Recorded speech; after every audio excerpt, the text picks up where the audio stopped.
Bonsoir tout le monde.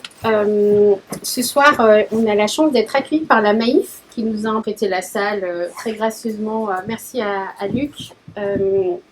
Rapidement, avec Philippe qui vous a accueilli à l'accueil et moi, donc Somac, eh bien, nous faisons partie d'Euroasis.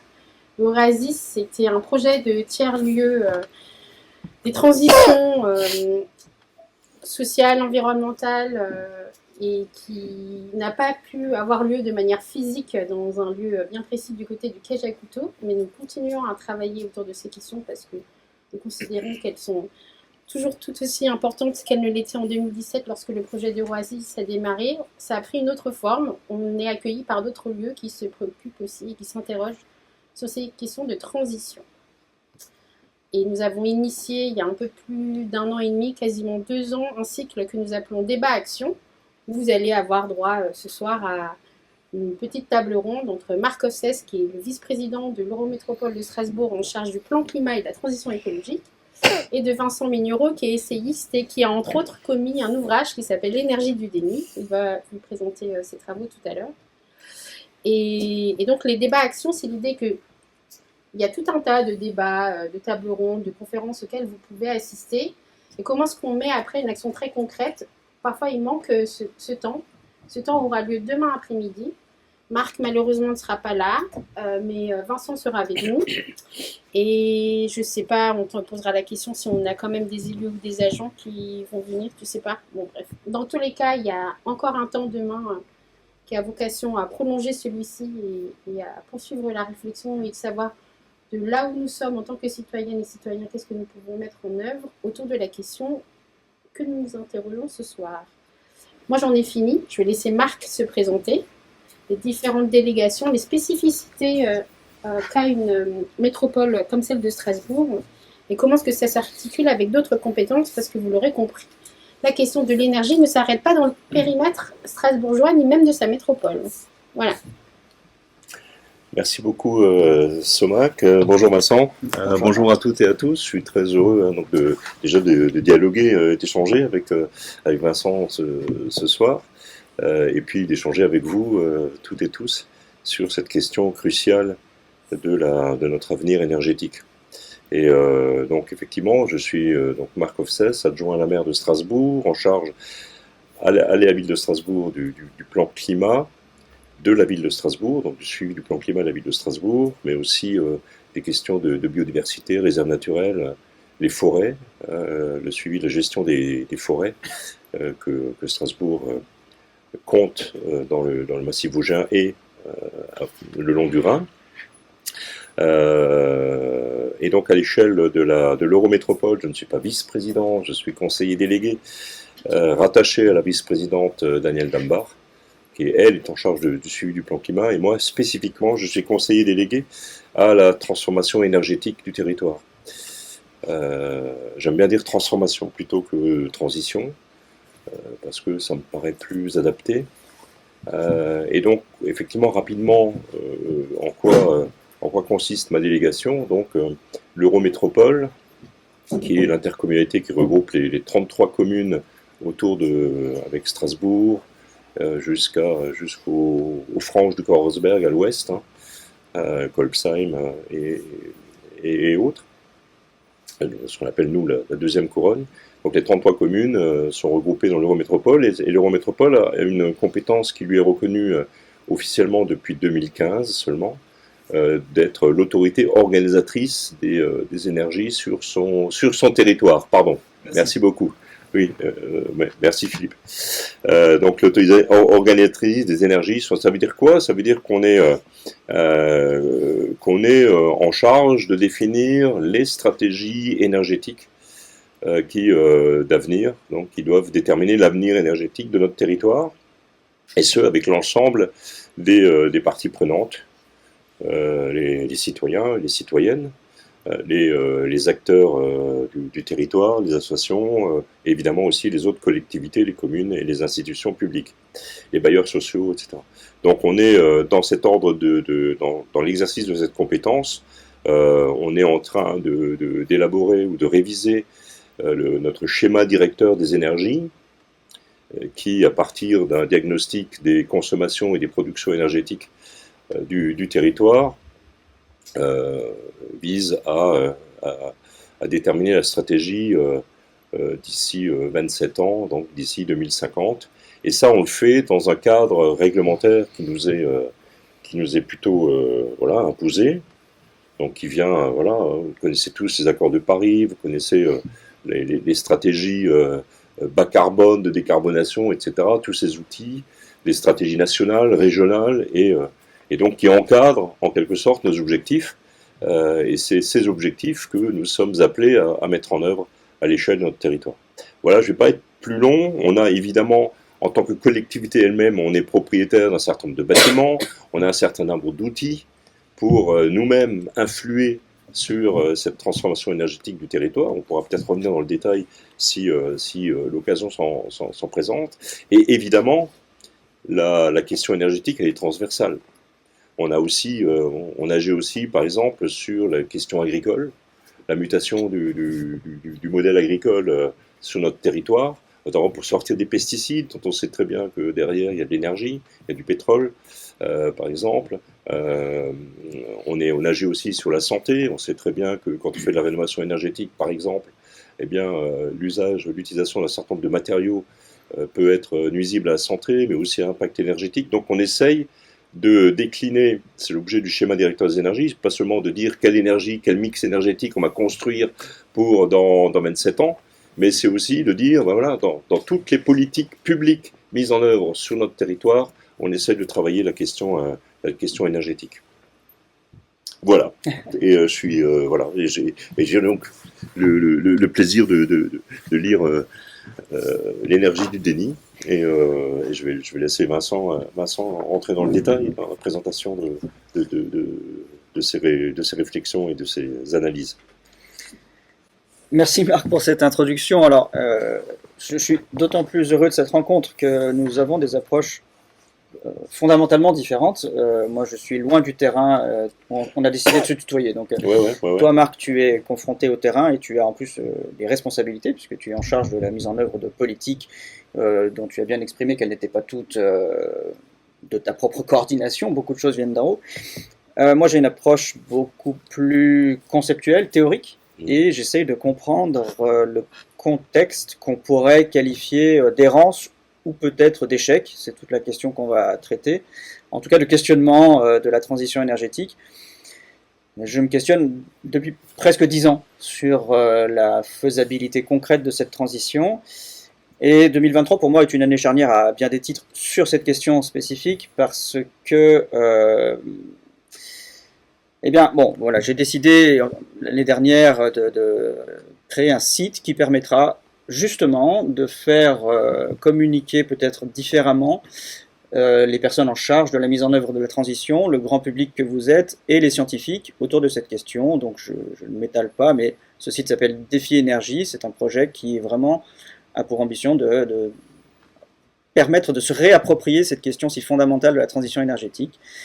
Donc cette année, pour moi, je vais pouvoir avancer sur la discussion ensemble.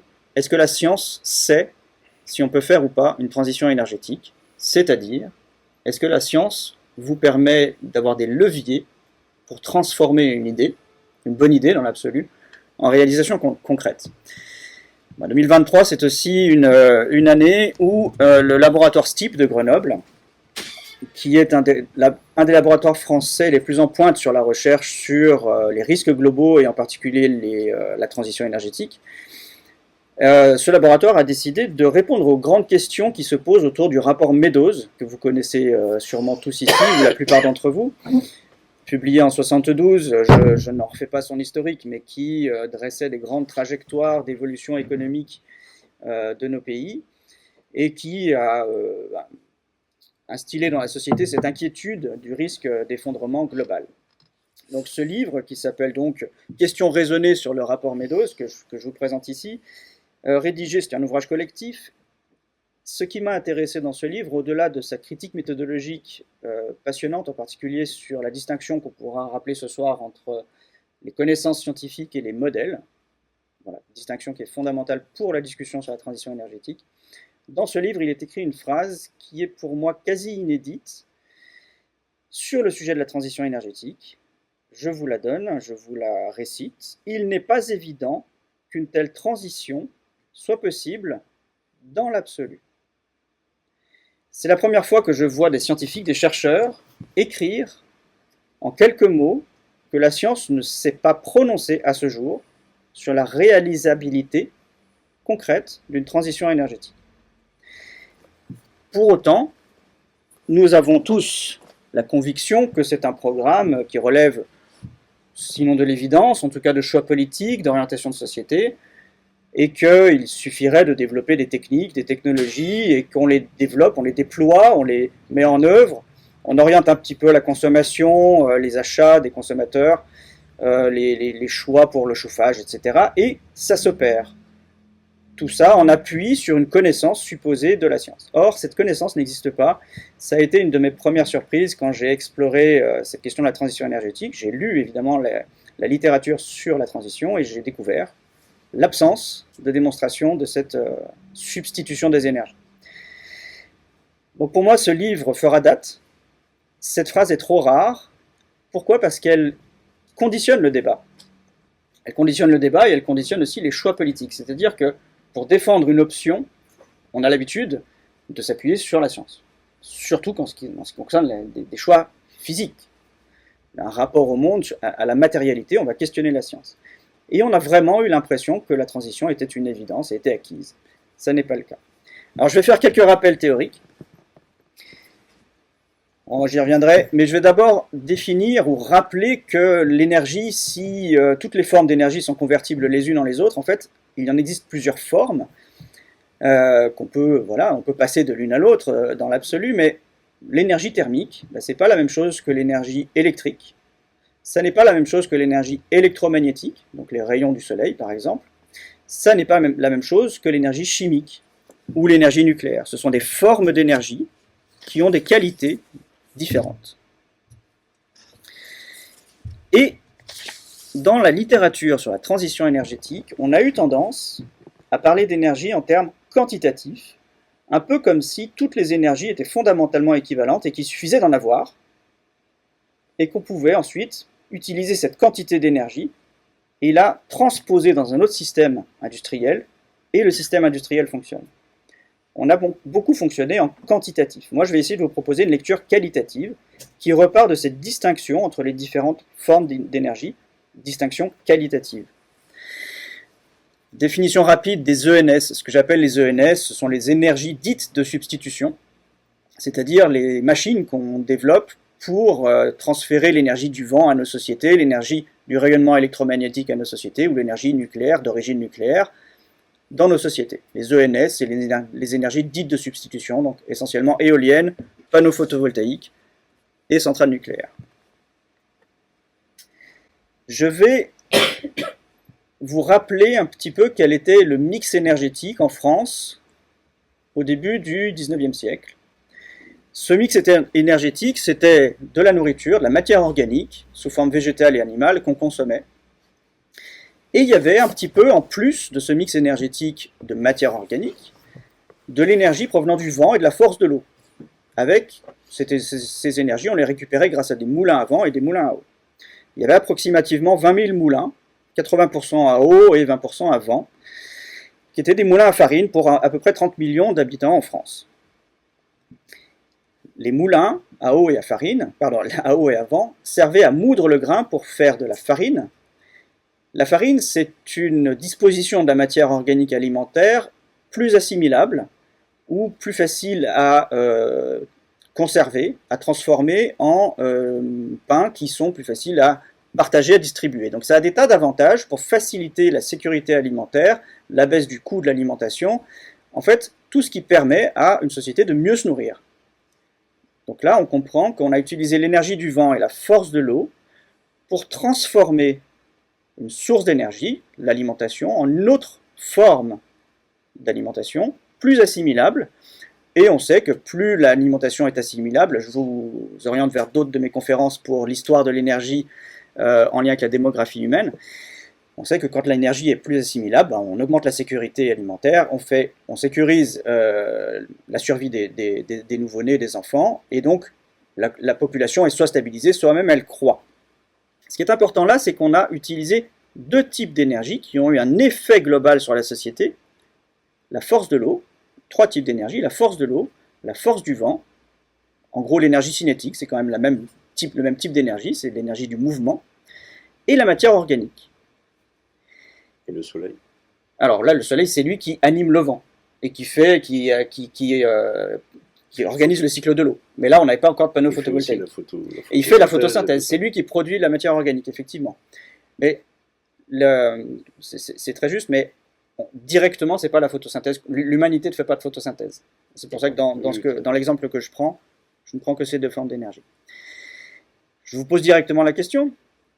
Est-ce qu'à l'époque, on se serait dit, plutôt que de manger de la matière organique, de la farine, est-ce qu'on peut se nourrir de vent ou de force de l'eau? Et bien c'est ça une substitution des énergies. Conceptuellement, c'est ce qu'aujourd'hui nous essayons de faire. Alors pour d'autres systèmes, c'est pas pour notre organisme, on n'essaye pas de remplacer la farine par du vent, on essaye de remplacer la nourriture des machines, je vous renvoie vers le travail de Jean Covici, par une autre forme d'énergie. La nourriture des machines, c'est le pétrole, le gaz, le charbon. C'est donc aussi une matière organique, c'est très important, sous une autre forme, décomposée, dégradée, et puis voilà, disponible d'une autre manière. Mais c'est ça la nourriture des machines, et on essaye de faire cette substitution, ne plus utiliser de matière organique, mais d'autres formes d'énergie, cinétique et aussi nucléaire. Là, vous avez un exemple de ce que j'introduis dans mes travaux comme étant une forme de renforcement des énergies. Vous avez ici un forgeron qui, grâce à la force d'un marteau, transforme des éléments métalliques et en fait, je ne sais pas, un marteau, une bêche, ce qui sert à cultiver, ce qui sert à rendre des services. Ce forgeron, s'il avait à taper toute la journée avec son propre marteau, dépenserait énormément d'énergie. Il est donc un avantage pour lui de substituer sa force de travail mécanique par une force de travail qui provient d'une autre source d'énergie, ou d'une autre énergie plutôt. Et là, il utilise la force de l'eau. La force de l'eau est convertie en mouvement rotatif. Avec un vilebrequin ou un arbre à cames, ce mouvement rotatif est converti en mouvement longitudinal, linéaire, vertical pour un marteau. Ce mouvement exerce une pression mécanique, une frappe sur des pièces métalliques, et on obtient un service qui est suppléé à celui du travail du forgeron direct. C'est pour moi un renforcement synergique. C'est-à-dire que là, on utilise deux types d'énergie, la force de travail humaine mécanique, qui est acquise grâce à l'alimentation, et la force de l'eau. Et on obtient un service rendu à la société qui est plus grand. On économise du temps de travail, on économise de l'énergie, on économise des postes. Plutôt que d'avoir plus de forgerons qui frappent la matière métallique, on n'en a qu'un seul et qui a de meilleurs rendements. Je ne dis pas que c'est bien ou c'est mal, c'est plutôt une observation qu'une critique morale ou de civilisation technique. On n'est pas dans ce type de débat ce soir. Voilà donc un exemple de renforcement synergique. Et la question qui se pose donc, supplémentaire à celle que j'ai posée précédemment, on essaye de faire une substitution des énergies. Bon, déjà, on a vu qu'au XIXe siècle, ce n'était pas forcément possible. Est-ce que c'est possible aujourd'hui? Première question. Et la seconde, est-ce qu'on ne risque pas de créer plutôt du renforcement synergique des énergies? Un peu comme on le voit là, avec nos éoliennes, nos panneaux photovoltaïques et nos centrales nucléaires. Alors là, on y voit plus clair. On a défini, pour moi, trois grandes catégories d'énergie. Je suis obligé d'aller un peu vite, je ne veux pas trop m'étaler, je tiens à ce qu'on ait un débat, Marc, et avec vous. On a pour moi trois grandes familles d'énergie qui pourraient éclairer le débat sur la transition énergétique. On a tout d'abord des sources d'énergie, c'est celles dans lesquelles on peut puiser pour obtenir un service, et j'ajoute un élément de définition, c'est celles qui permettent l'autocatalyse. Alors l'autocatalyse, c'est quand l'interaction entre deux systèmes permet d'entretenir cette interaction. Je prends un exemple tout bête. Quand on mange, la réaction qui se produit en nous de dégradation des lipides, des protides et des glucides permet la réparation de nos cellules, l'entretien de notre corps, ce qui nous permet de continuer à aller chercher la nourriture et de remanger le lendemain. Donc, le produit de la réaction, quand on mange, entretient la réaction elle-même. Quand on a commencé à exploiter le pétrole, on a d'abord cherché les suintets, donc on l'a trouvé très facilement, on l'a fait brûler. Puis on a fondu des métaux et on a fabriqué des machines qui ont permis de continuer à exploiter le pétrole. Donc là, on avait aussi une réaction autocatalytique, c'est-à-dire que l'interaction entre l'humanité et le pétrole a permis de fabriquer les moyens d'exploiter le pétrole. Donc on a bien une autocatalyse. C'est pour moi cette grande famille-là d'interactions, enfin, d'énergie qui permettent des interactions autocatalytiques que j'appelle sources. Vous notez tout de même qu'il y a deux sources d'énergie, les sources vitales dont on ne peut pas se passer, c'est l'alimentation, et les auxiliaires. Parce qu'en fait, on n'a pas besoin de brûler du charbon, du bois, du pétrole, du gaz pour vivre. Les humains ont existé avant le feu, même si effectivement le feu est vraiment synergiquement associé à l'évolution de l'humanité, mais ce n'est pas non plus le débat de ce soir. Malgré tout, les êtres vivants, d'une façon générale, et l'humain en particulier, peut vivre sans brûler du bois. D'accord ? Sans brûler de biomasse combustible. Et là, on a une différence qualitative avec les énergies auxiliaires, comme par exemple la force de l'eau ou la force du vent dont on parlait précédemment, c'est qu'avec elles, on n'a pas d'interaction autocatalytique. En tout cas, c'est l'objet de ma critique. C'est-à-dire qu'on ne peut pas, en interagissant avec du vent, obtenir directement avec du vent, c'est-à-dire que notre corps, avec du vent, on ne peut pas obtenir, grâce à cette interaction directe, les moyens d'entretenir cette interaction et d'obtenir même un service tout court. Par exemple, un bateau est propulsé par du vent. Le moulin, tout à l'heure, est propulsé par du vent. Ni le moulin ni le bateau ont été construits grâce à la force du vent. D'accord ? Le bateau a été construit grâce à de la matière organique consommée par des humains qui ont exercé une force de travail et qui ont assemblé les pièces, les éléments pour fabriquer un moulin ou un bateau. Ensuite seulement, le vent a animé le moulin ou le bateau. Donc on ne puise pas dans le vent pour fabriquer un moulin, donc je ne peux pas les considérer moi comme des sources. Alors le vent, la force de l'eau, le rayonnement électromagnétique non plus. L'humanité ne fait pas de photosynthèse. On ne peut pas se mettre au soleil et obtenir un panneau photovoltaïque. C'est pareil pour l'énergie nucléaire. On ne peut pas trouver des atomes radioactifs et obtenir directement d'eux les moyens de fabriquer une centrale. Il faudra des hydrocarbures, de la force de travail, etc. Donc cette différence qualitative entre chaque famille d'énergie est pour moi fondamentale parce que peut-être que nous les avons toutes considérées comme équivalentes et qu'on s'est dit que si on a un problème avec les sources d'énergie auxiliaires, il n'y a qu'à passer à des énergies auxiliaires. Mais je crains que cette clé de l'autocatalyse soit un verrou et je vais aller un petit peu plus loin sans trop m'étendre. Je vais revenir rapidement sur cette image. 20 000 moulins pour 30 millions d'habitants, c'était, on peut dire beaucoup de moulins, c'était une grande quantité de moulins. Je crains qu'aujourd'hui, on se dise il suffit de fabriquer beaucoup d'éoliennes, beaucoup de panneaux photovoltaïques et beaucoup de centrales nucléaires, et on aura répondu à la question de la substitution. Pour moi, c'est ne pas répondre à la même question. Ou c'est proposer une réponse qui ne répond pas à la question de la substitution fondamentalement. Et c'est croire que la quantité est une réponse à la qualité. Beaucoup d'éoliennes, ça ne rend pas le vent, ça ne fait pas du vent une source d'énergie pour l'humanité. Vous comprenez cette différence ? Autre argument qu'on entend très souvent dans la transition énergétique, c'est le prix bas des ENR, des éoliennes et des panneaux photovoltaïques par exemple, ou le prix bas de la construction globale d'une centrale nucléaire, est un argument pour dire que la transition est possible. Mais là, ici, vous avez 20 000 moulins qui ont été construits à des prix qui correspondaient à ceux du marché pour les fabriquer et donc rendre un service global à la société. Donc on peut dire que le prix était suffisamment bas pour obtenir des services grâce à ces moulins. Ces moulins n'ont jamais fait du vent une source d'énergie pour l'humanité. Donc l'argument du prix bas, c'est-à-dire de la facilité de déployer des machines pour convertir du vent, du rayonnement électromagnétique ou de l'uranium en service, n'est pas un argument qui répond à la question de la substitution. C'est important de faire la différence parce que vous allez toujours lire que si c'est pas cher, ça marche. Bon, je crains que cet argument ne réponde pas à la bonne question. Alors, je vais aussi vite que possible. Si vous voulez vous poser la question de la substitution, on va pouvoir la poser de cette façon désormais, je pense, pour avoir un débat plus structuré.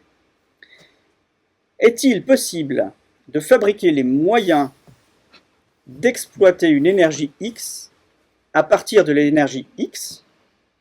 Dans ce cas, on a un moyen d'alimenter nos sociétés. Si ce n'est pas le cas, on va avoir quelque chose qui va coincer à un moment habituel, à un moment du raisonnement. Ici, vous avez, pour moi, l'autre verrou fondamental à la transition énergétique, c'est les métaux. Les métaux ont une propriété particulière, c'est qu'ils sont très malléables, conducteurs et très solides. En fait, l'essentiel de la révolution agricole, l'explosion des rendements agricoles, est arrivé en parallèle des socs de charrue et du matériel métallique parce que c'était beaucoup plus résistant pour retourner la terre et donc éliminer les végétaux qu'on ne voulait pas manger pour faire pousser ceux qu'on préférait. Or, là, l'autocatalyse est fondamentale. C'est à ce moment-là qu'on informe de la matière grâce à une énergie pour obtenir quelque chose de nouveau et d'inédit. Et les métaux, pour pouvoir rendre les services qu'ils rendent à la société, ont besoin de chaleur intense, directement. Donc, autocatalyse et métaux sont pour moi le verrou de la transition. Pourquoi ? Parce qu'on ne peut pas obtenir directement de la chaleur avec du vent, de la chaleur avec du rayonnement électromagnétique suffisante, ou de la chaleur avec des atomes d'uranium sortis de la mine suffisante pour fondre des métaux qui permettent de fabriquer ces fameuses machines qui nous permettent de faire ou pas une transition énergétique.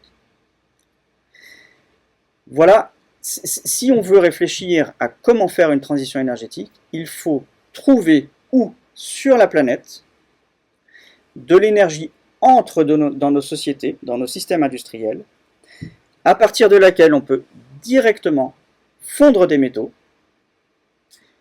pour fabriquer les machines qui nous permettront ensuite d'exploiter les énergies dont on souhaite bénéficier. Les métaux, c'est vraiment beaucoup plus fondamental qu'on ne le pense. Le plastique rend des tas de services, mais on ne ferait pas de plastique sans métal. On ne pourrait pas chauffer un minimum le plastique sans métal. Si vous voulez, c'est une ressource critique, on va l'appeler comme ça. C'est-à-dire qu'elle conditionne l'exploitation de toutes les autres ressources. Donc si on n'a pas la maîtrise de la chaleur pour façonner les métaux, au départ de l'industrie, il n'y a pas d'industrie derrière. Comprenez ce point essentiel de l'évolution de l'humanité. C'est à partir du moment où on est passé, il n'y a pas de jugement encore une fois, hein, de l'âge des pierres, comme on dit, aux différents âges des métaux, que là, nos sociétés sont devenues ce qui a permis à l'humanité de devenir ce qu'elle est aujourd'hui. C'est le métal qui a été la ressource critique, donc la chaleur. Vous voyez ? Et c'est donc cette chaleur qui conditionne notre transition énergétique. Et alors voilà, je vais écourter pour qu'on ait du temps pour les débats, mais lorsque j'expose cet argument de la chaleur, c'est-à-dire qu'il faut fondre des métaux pour pouvoir faire n'importe quelle industrie, on me dit, mais enfin, il n'y a pas de problème, puisqu'on peut faire de la chaleur en convertissant du vent en électricité, et cette électricité, on en fait des fours à arc, voilà, et on peut avoir de la très très forte chaleur, et donc fondre des métaux.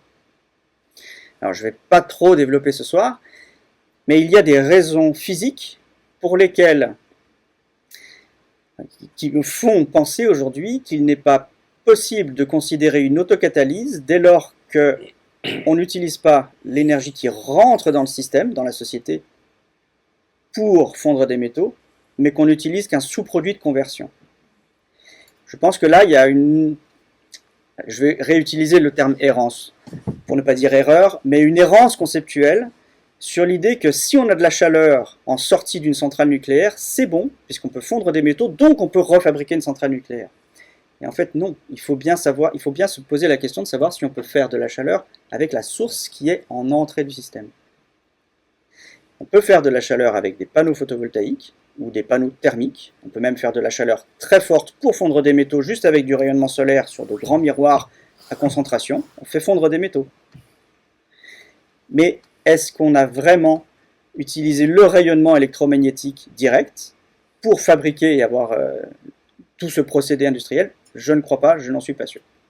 Je vais vous prendre une analogie et peut-être que je conclurai là-dessus. Vous avez... tous les jours, vous vous nourrissez. Donc, vous absorbez de la matière organique qui produit des réactions chimiques. Votre corps, les interactions avec vos cellules produisent des interactions chimiques qui convertissent cette énergie de forme chimique en tout un tas d'autres formes d'énergie dans votre corps. Votre corps est traversé d'énergie thermique. Nous sommes des organismes à sang chaud. Votre corps est traversé d'énergie mécanique. Vous avez du mouvement. Votre corps est traversé d'énergie électromagnétique. Votre cerveau émet des ondes électromagnétiques. Et, bien sûr, votre corps est traversé d'électricité. Donc, nos cellules, notre système digestif est capable de convertir une énergie chimique en tout un tas d'autres formes d'énergie. Maintenant, si on veut comparer votre corps au système de transition énergétique qu'on veut créer, il y a une différence qualitative là aussi. Lorsque vous absorbez de l'énergie sous forme chimique, votre système digestif, il a une propriété qui est celle de pouvoir s'auto-organiser, se renouveler par lui-même. Il est vivant. On dit que c'est un système dissipatif, des propriétés émergent, voilà, je vous passe les détails techniques ou scientifiques, des propriétés émergent directement lors de la conversion de l'énergie. Votre système se répare. Les éoliennes, les panneaux photovoltaïques et les centrales nucléaires ne se réparent pas lorsqu'elles sont traversées de chacune des formes qu'elles convertissent. Donc si on veut que l'analogie soit juste, il faut considérer que vous avez un problème à votre système digestif, par exemple un cancer, une pathologie, qui rend incapable votre système digestif de se réparer tout seul, qui lui ôte ses capacités d'auto-organisation. Alors, là on se retrouve, il y a bien une entrée, vous mangez, votre pathologie empêche votre système digestif de se réparer, mais il continue à convertir l'énergie qui rentre en électricité, en énergie mécanique, en chaleur, etc. Et votre corps, il essaye de lutter contre la pathologie en utilisant l'énergie qui est dans votre corps pour réparer. La question que je pose, c'est, d'après vous, est-ce qu'utiliser un sous-produit de conversion de l'énergie, même si on utilise tout, l'électricité, l'électromagnétique, les ondes électromagnétiques de votre cerveau, la chaleur, l'énergie mécanique, l'énergie chimique qui sont dans votre corps, est-ce que vous pensez que si on utilise toute cette énergie-là, votre corps est capable de complètement compenser l'incapacité de votre système digestif et de vous nourrir, finalement? J'ai l'impression qu'on essaye de faire ça avec une transition énergétique. On a une société qui souhaite faire entrer à l'intérieur d'elle-même du vent, du rayonnement électromagnétique, de la force de liaison entre les nucléons pour l'uranium, qui n'est pas capable de faire des machines qui se réparent toutes seules. Ces convertisseurs d'énergie ne se réparent pas tout seuls, et qui espère, avec la conversion de toutes ces énergies en électricité puis en chaleur, réintroduire ces sous-produits pour tout faire, c'est-à-dire rendre des services à la société, faire circuler des voitures, des camions, faire voler des avions, faire fonctionner des tracteurs pour l'alimentation, etc. Et en même temps, compenser la dégradation des éoliennes, des panneaux photovoltaïques et des centrales nucléaires, c'est-à-dire lutter contre l'irréversibilité, la dégradation naturelle des machines. Les machines ne sont pas des organismes vivants, ça ne se répare pas tout seul, ça s'use. Je pense que là, il y a un questionnement, à minima, sur cette croyance qu'on pourrait auto-organiser un système à partir de machines. Voilà, c'est ça ma question. Jusqu'à aujourd'hui, nos sociétés ont fonctionné parce qu'elles étaient appuyées sur des sources d'énergie avec lesquelles on pouvait obtenir une autocatalyse. Et nous souhaitons aujourd'hui faire fonctionner nos sociétés avec des énergies auxiliaires, qui apportent des services en plus, auxiliaires, mais qui n'ont pas la capacité de nous procurer l'autocatalyse. En gros, nous essayons de faire fonctionner nos sociétés à partir de systèmes digestifs qui ont un cancer ou une pathologie. Excusez-moi, cette analogie, elle est bancale peut-être, mais j'essaye d'être aussi pédagogue que possible et j'ai conscience que ce que j'apporte dans le débat est un peu délicat à entendre. Donc, je conclus là-dessus. Nos sociétés font de la thermosynthèse. Voilà, tout simplement. Elles font fondre des métaux avec des ressources d'énergie, pétrole, gaz, charbon, qui permettent d'exploiter ces ressources. Elles font de la thermosynthèse, elles sont thermo-industrielles. Et nous voulons faire des sociétés éolo-industrielles, photo-industrielles ou nucléo-industrielles. Et bien ça, je ne sais pas du tout si c'est possible. Je peux conclure là-dessus. Et j'espère avoir une réponse qui contredit l'ensemble des arguments que j'ai apportés aujourd'hui. Marc ? Ah, je sais pas, non, tu n'auras pas une réponse qui contredit parce que faudrait que je rentre dans la réflexion de façon plus approfondie. Moi, nous, ce qui nous inspire, c'est le rapport du GIEC. C'est les travaux du GIEC, qui voilà, plus de 10 000 scientifiques de par le monde qui font la même analyse et qui nous disent que Strasbourg, en 2050, dans 27 ans, connaîtra des pics de chaleur à 50 degrés, avec des enjeux cruciaux de vivabilité, de vivabilité, avec tout ce que ça entraîne en termes d'accès aux ressources les plus simples comme l'eau. On s'en rend compte déjà actuellement, hein, c'est quelque chose qui est commencé,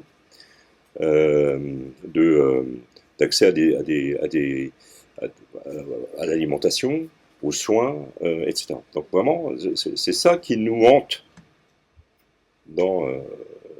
je pense collectivement et au-delà de notre équipe politique et même de façon générale. Hein, je pense que c'est cette perspective-là qui nous hante. Et le GIEC nous dit, les scientifiques nous disent que cet état de fait, ces constatations qui sont faites depuis un demi-siècle, hein, au moins scientifiquement, mais proviennent de la façon dont nous utilisons les énergies à notre disposition, notamment depuis 5 siècles, depuis l'accès au pétrole, aux ressources dites fossiles, quoi. Pétrole, gaz et charbon, de façon qui ont accéléré de façon magistrale ce que tu appelles les énergies catalytiques, enfin le processus comme ça, effectivement, qui a fait qu'on a utilisé de l'énergie pour créer des machines, pour exploiter encore plus la même énergie, et que c'est une sorte de cycle infernal qui fait qui effectivement en auto-catalyse. Et donc, par rapport à ça, alors moi, j'ai une lecture historique encore plus. Moi, je considère que c'est effectivement le modèle occidental qui malheureusement depuis 1492 a conduit à la mondialisation de diverses manières et à l'exploitation exacerbée des ressources de la planète, qui fait qu'on se retrouve maintenant avec cette perspective-là qui est assez alarmante. Et donc, quand on a cette question et qu'on se dit ici, on est obligé de se dire, voilà, qu'est-ce qu'on fait, quoi ? Qu'est-ce qu'on fait ? Comment on arrive à mieux, avec en plus, moi je rajoute, nous rajoutons à ce constat une perte d'autonomie totale. C'est-à-dire le pouvoir, on fait la même analyse que tu fais dans ton bouquin, hein, c'est qu'il y a un accaparement de la puissance et du pouvoir par des forces qui se nourrissent même du système, hein, le système ultra-capitaliste mondialisé, qui fait que effectivement on est là dans un vrai problème de pouvoir de décision et d'autonomie. Bien sûr. D'autonomie. C'est-à-dire qu'on on voit bien que nos vies, on les maîtrise plus. Enfin, rares sont les personnes qui maîtrisent leur vie. On est soumis à des systèmes et à des systèmes de consommation, de choix, des systèmes de démocratie, des systèmes d'expression citoyenne et autres qui, voilà, même la vie privée maintenant, on n'a même plus, voilà, on voit bien que donc cette perte d'autonomie pour nous, elle est essentielle euh, et on et on se dit, il faut que l'objectif politique qu'il faut que nous fixions et que nous poursuivions, que nous mettions en œuvre, c'est celui du retour à l'autonomie, de tout point de vue, à l'autonomie. Ça veut dire la capacité de reprendre la main sur nos vies et sur notre territoire, sur ses ressources et sur voilà. Euh, euh, alors pour revenir sur la question énergétique claire, les scientifiques nous disent il faut sortir des énergies fossiles. Il faut absolument faire en sorte que on utilise le moins possible et voire plus du tout les énergies pétrole, gaz. Nous, on y ajoute le charbon et on y ajoute le nucléaire, qui pour nous est une énergie fossile. Euh, mais voilà, donc c'est ça que nous, c'est cette commande que les scientifiques nous adressent à nous, les politiques, et à nous, les citoyens, à nos sociétés, et avec une injonction d'ailleurs d'urgence et de rapidité. Faites ça le plus rapidement possible. À partir de là, si on croise l'enjeu énergétique, l'enjeu climatique et l'enjeu biodiversité ressources, parce qu'il y a certes le climat, mais il y a encore une fois effectivement d'autres ressources, les fameuses 9 limites, hein, qui sont l'une après l'autre franchies, voilà. Euh, on se dit, voilà, on essaye d'y travailler localement avec avec les instruments que nous utilisons. Et nous, par exemple, sur la question énergétique, c'est clairement une division par deux des consommations, parce qu'effectivement, tu le dis dans ton bouquin, hein, c'est-à-dire que si on baisse pas les consos, évidemment, on aura besoin du système autocatalysant que tu décris. Bah oui, parce qu'on aura besoin de toutes les énergies, de tout, et on n'en sortira pas. Donc la division par deux des besoins énergétiques, premier objectif, vertigineux. On peut parler après de sa faisabilité démocratique et voilà, pas technique, parce que, encore une fois, les solutions, on les a pour baisser, mais ça veut dire qu'à un moment donné, nous renonçons à certains usages énergivores, quelles que soient les sources d'énergie mobilisées. Nous renonçons à un certain nombre d'usages. Donc ça, c'est le premier défi. Et après, le deuxième défi, c'est de trouver localement les sources d'énergie que nous pouvons mobiliser sans trop perdre d'autonomie, histoire de retrouver le contrôle sur les énergies que nous contrôlons et que nous consommons en contrôlant le plus possible la production. Donc moi j'en suis là, tu vois. Et je trouve que ce défi, si on y ajoute le défi dans les autres politiques, qui sont des défis là aussi d'autonomie alimentaire, l'autonomie du système de santé par la prévention santé, on reprend la main sur notre propre corps et comment on le conduit, comment nous décidons. Tu parlais d'homéostasie, hein, un peu, hein. Oui, C'est ça s'appelle l'homéostasie, c'est la capacité du corps à, effectivement, par son système immunitaire, Et comment on entretient son système immunitaire? Si ce n'est par voilà, l'activité sportive, par l'alimentation différée, etc., différente et autres. Donc, la baisse des consos, très concrètement, c'est l'isolation thermique, mais l'isolation thermique des bâtiments, mais évidemment, sans faire appel à des produits isolants issus du pétrole. On est bien d'accord. Sinon, on se tire une balle dans le pied, quoi. Et donc, tout ça, c'est des questions extrêmement compliquées. Je suis très conscient, moi, des contradictions et que tu soulèves dans tes analyses. Hein.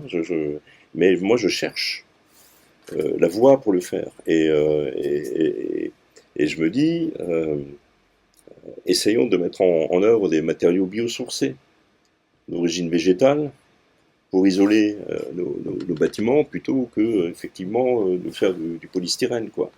Voilà. Donc, je pense qu'on se rejoint. Mais j'attire l'attention sur le fait que voilà, l'action, dans les 27 ans, qu'est-ce que nous faisons, quoi. En fait, il y a peut-être deux questions qui vous sont adressées à tous les deux, qui émanent de vos premiers échanges, de vos premiers propos. La première, c'est celle de la matérialité du monde. À un moment, nous sommes des êtres vivants qui avons besoin de boire, de manger, d'habiter quelque part, et ça ne sera pas suffisant pour faire une vie humaine. Donc, comment est-ce qu'on y répond tout en prenant en charge cette question de l'autonomie que tu poses? Donc l'autonomie alimentaire, l'autonomie en termes d'habitat avec tous les matériaux de construction, etc. Et donc, ça pose aussi la question des mobilités et de mode d'habiter le monde, la ville, et comment est-ce qu'on organise tout ça en termes de travail. Ça, c'est le premier grand chapeau de questions que j'ai envie de vous poser, et qui pose du coup beaucoup plus que la question des moyens à mettre en œuvre, celle de la finalité de ce que nous sommes en train de mettre en œuvre. Et une deuxième question qui sous-tend en fait celle-ci, c'est celle de la question de la dette, à la fois financière, mais aussi la dette de ce que nous pouvons laisser en termes d'habitabilité et de soutenabilité de notre système, puisqu'il va falloir bien organiser aussi ensemble l'acceptabilité de cette descente énergétique. Donc, qu'est-ce que ça signifie, ça socialement, sociétalement même. Et donc, voilà, moi j'ai envie de vous dire, non, vous n'avez pas 2 heures devant vous. Mais si vous aviez un point chacun là-dessus avant qu'on ouvre le débat avec la salle, je me dis voilà, la question de l'organisation de la société, du débat démocratique et la question de la dette. Et qu'est-ce que nous sommes prêts à apporter ensemble pour répondre à la matérialité du monde. Je voudrais lever quelques risques de mésinterprétation de mon intention. Cette critique que j'opère, elle n'a pas du tout pour objectif de condamner toute action. Premier point. C'est pas ce que j'ai dit. Non, Vincent, je te regarde, mais en fait c'était vraiment très générique parce que c'est une critique qu'on me fait, mais c'est pas celle que tu m'as fait. Donc, clairement. C'est évidemment pas une légitimation de l'exploitation des hydrocarbures, critique qu'on m'a faite aussi, vraiment critique inconsistante. Ma critique justement, c'est celle qui concerne toute cette zone-là. C'est cette surface sous la courbe qui est la quantité de CO2 qu'on pourrait émettre demain. C'est l'intégrale de la courbe, c'est vraiment cette surface, quoi. Si on s'engage dans une transition énergétique sans en avoir bien compris les limites conceptuelles et techniques, on risque de se retrouver avec des systèmes de conversion d'énergie, comme je l'ai montré tout à l'heure, qui font du renforcement synergique, comme je l'ai montré avec le forgeron. C'est-à-dire que toute cette zone-là qui suivra une pente X, peu importe, tous les systèmes de conversion, toutes les ENS qu'on mettra en place, si elles ne sont pas autonomes, le terme est parfaitement approprié, si elles ne sont pas capables de s'auto-organiser et la société avec grâce à l'énergie qu'elles convertissent, elles sont intrinsèquement demandeuses d'une source d'énergie tierce, et l'humanité n'a que la biomasse combustible, ou la biomasse alimentaire, la biomasse combustible, et les hydrocarbures comme source d'énergie, on l'a vu tout à l'heure. Donc, la transition énergétique, je le dis pour le débat, elle peut, en tant que telle, provoquer un agrandissement de cette surface sous la courbe, alors qu'on croit qu'elle va se réduire grâce à la transition. Elle pourrait provoquer l'inverse de ce qu'on attend. Donc, ma critique, c'est justement celle de promouvoir un débat démocratique qui nous fasse prendre conscience des enjeux et des limites des technologies qu'on développe dans l'espoir de. Et c'est pas du tout la même chose de créer, comme je le dis dans le livre, une société résiliente grâce à des éoliennes, des panneaux photovoltaïques et des centrales nucléaires, que de créer une société décroissante, éventuellement avec des centrales nucléaires, des éoliennes et des panneaux photovoltaïques.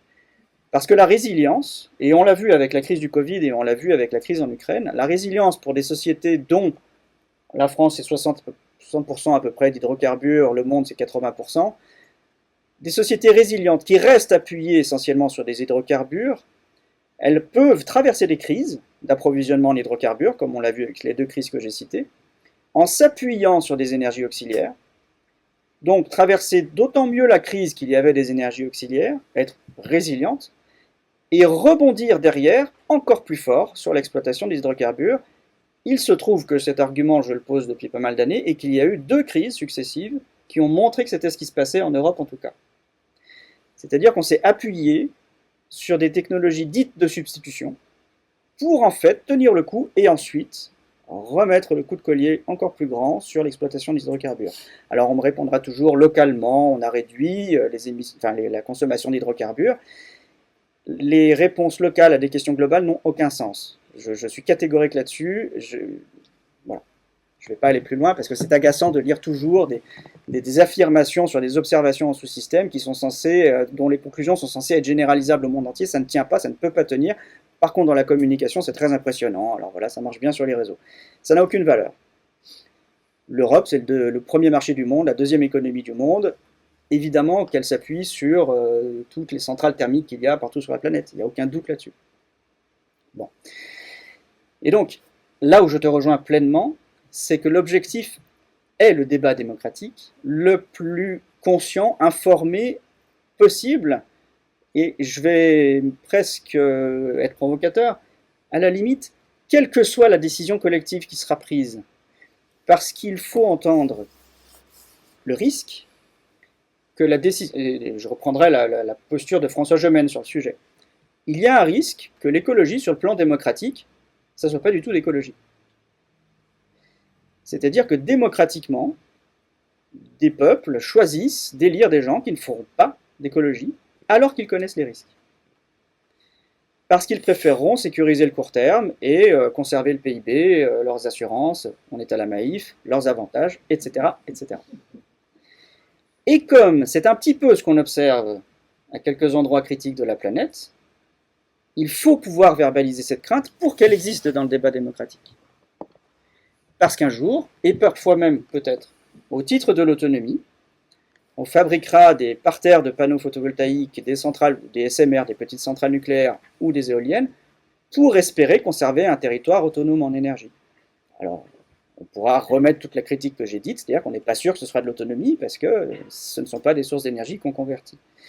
Voilà, donc je voulais juste resituer mon intention, qui rejoint pleinement la tienne, et pour moi c'est plus facile, parce que je ne suis pas exposé à la prise de décision, et justement à la tenue du débat démocratique, et je ne suis pas sûr d'envier ta place, Marc, mais en tout cas, elle est essentielle. Il faut qu'il y ait des personnes comme toi qui soient à l'interface. J'envie pas la tienne non plus.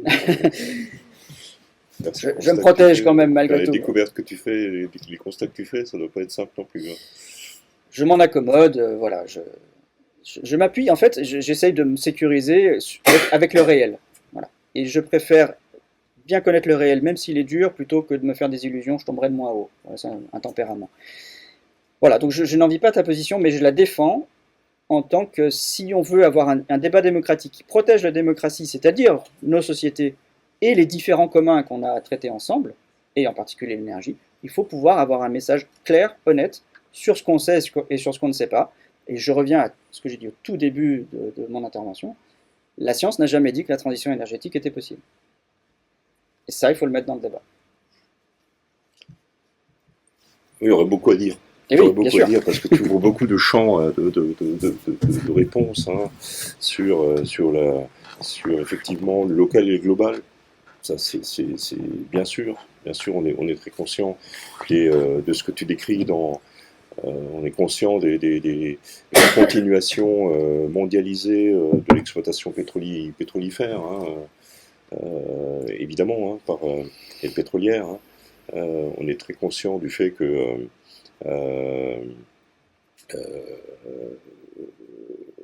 voilà, on est des colibris, hein, comme dirait l'autre, hein, mais bon, moi, la fable du colibri, je veux plus trop en entendre parler, quoi, hein. Mais nous, ce qu'on essaie de faire, c'est dans ce que nous maîtrisons, nous, et je pense que ça devrait être le lot de chacune et de chacun, dans ce que nous maîtrisons, ben, nous essayons d'apporter la réponse, parce que si on attend, bien sûr, que British Petroleum ou Total Energy arrêtent ses projets, effectivement, en Ouganda, en Afrique ou ailleurs, pour nous-mêmes agir, on risque effectivement de ne pas être très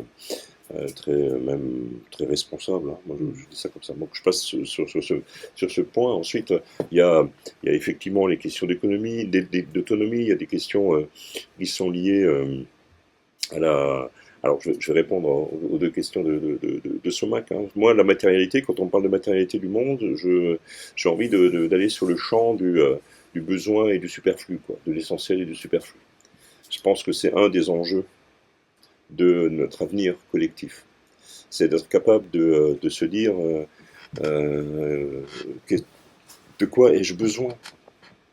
De quoi ai-je besoin pour bien vivre, pour me sentir moi-même? J'ai vraiment besoin de quoi?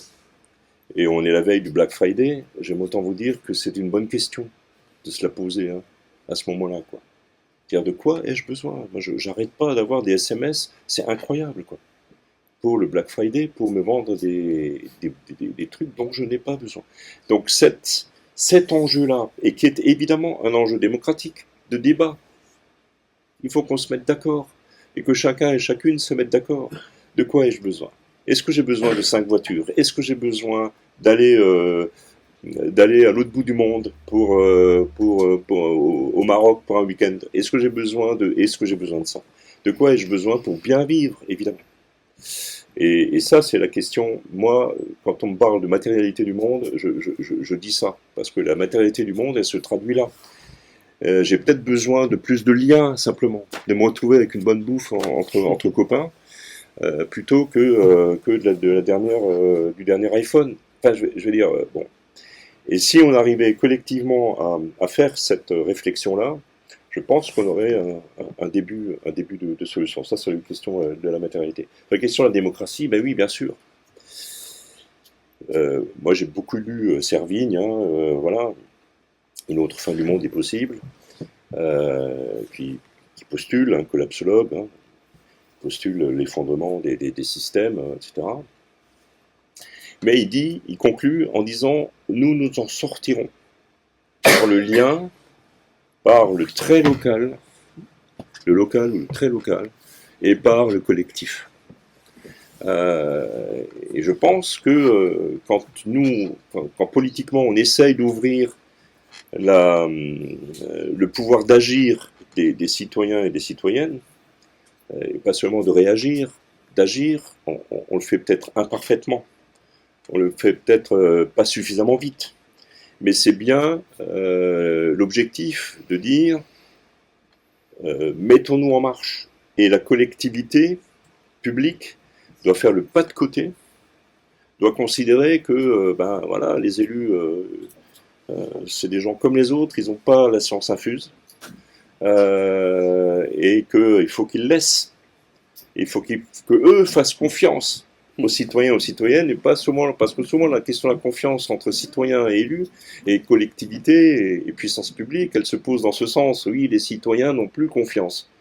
Mais est-ce que les élus et les collectivités et la puissance publique, ça se voit, est-ce que Macron, par exemple, a confiance dans les citoyens et les citoyennes, dans les Françaises et les Français? Donc, et ça, moi, nous, en tout cas, on en est convaincus, on essaye de le mettre en œuvre. C'est pas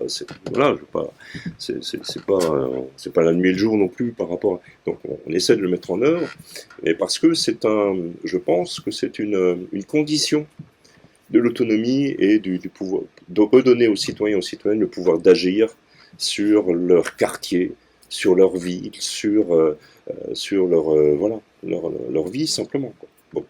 Et donc voilà, ça c'est la question que moi je dis, et donc effectivement, pardon? Si tu avais un mot sur la fameuse dette écologique. Ah oui, bah la dette évidemment, mais ça on le dit On le dit, nous on considère qu'il y a un problème de puissance publique dans ces questions. Il y a un problème de puissance publique, on parle de commun, tu l'as dit, tu as cité le mot, commun pour nous c'est important. Considérer que l'énergie, considérer que l'eau, considérer que la forêt, qu'il y a des milieux naturels, la biodiversité, c'est des biens communs qu'il faut gérer, Et donc, je suis pour, nous sommes pour un retour de la puissance publique, pour un retour pour une réhabilitation de la fiscalité. Évidemment, la fiscalité juste, bien répartie, chacun suivant ses possibilités, bien sûr. On en est loin, bien sûr. Mais s'il n'y a pas la fiscalité, il n'y a pas l'unité, il n'y a pas le collectif. La fiscalité doit être conçue comme une contribution de chacun et de chacune au projet et au commun, à l'entretien des communs. Et bien sûr, sortir du discours de la dette financière, quoi. Sortir du carcan de l'orthodoxie financière européenne, voilà, Maastricht et compagnie, sur les fameux 3%, machin, le déficit public, l'encadrement, surtout pas de dette, l'allègement de la dette, l'allègement de l'action publique, de la dépense publique. C'est stupide. Parce que si on se fie, se passer de dépenses publiques, c'est dire au privé, allez-y. C'est dire à British Petroleum, à Total Energy, allez-y. Et ils viennent, bien sûr, ils viennent, mais avec un taux de retour sur investissement de 6, 8, 10%. Donc ils viennent sur les trucs qui sont effectivement rentables pour eux, et qui entretiennent la machine, et la bourse, et la rentabilité de leur système capitaliste. Mais surtout les projets qui n'ont pas ça, et qui sont majoritaires, où si on n'a pas la puissance publique qui impose, et qui dit, et qui fait, et qui impose la chose, et qui maîtrise l'initiative privée, on n'y arrivera pas. Donc moi, sur cet aspect, la dette financière, c'est ce qu'on essaie de mettre en œuvre, en investissant plus, par exemple, en faisant effectivement, en allant au bout de ce qui est acceptable, parce qu'on est noté, enfin je veux dire, c'est quand même stupide, quoi. On a des collectivités, on a un État qui est noté par des organismes privés non démocratiques. Enfin, je veux dire, les agences de notation, c'est un scandale. C'est un scandale. Et un vrai scandale.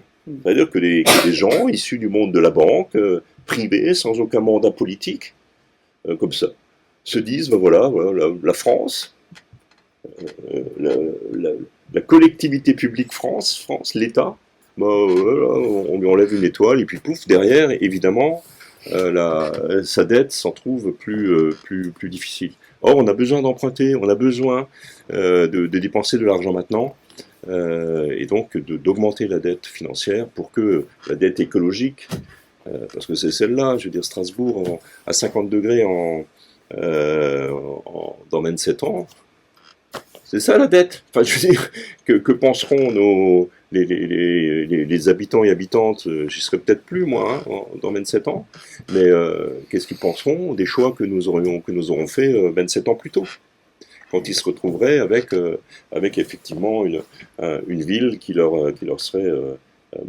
Une dernière chose, on est très conscient, et je regarde Didier, qui est dans parce que on est très conscient du fait qu'il faut que nous améliorions notre comptabilité et notre connaissance. C'est pour ça que ton bouquin et tes analyses sont importantes et que je les écoute avec intérêt.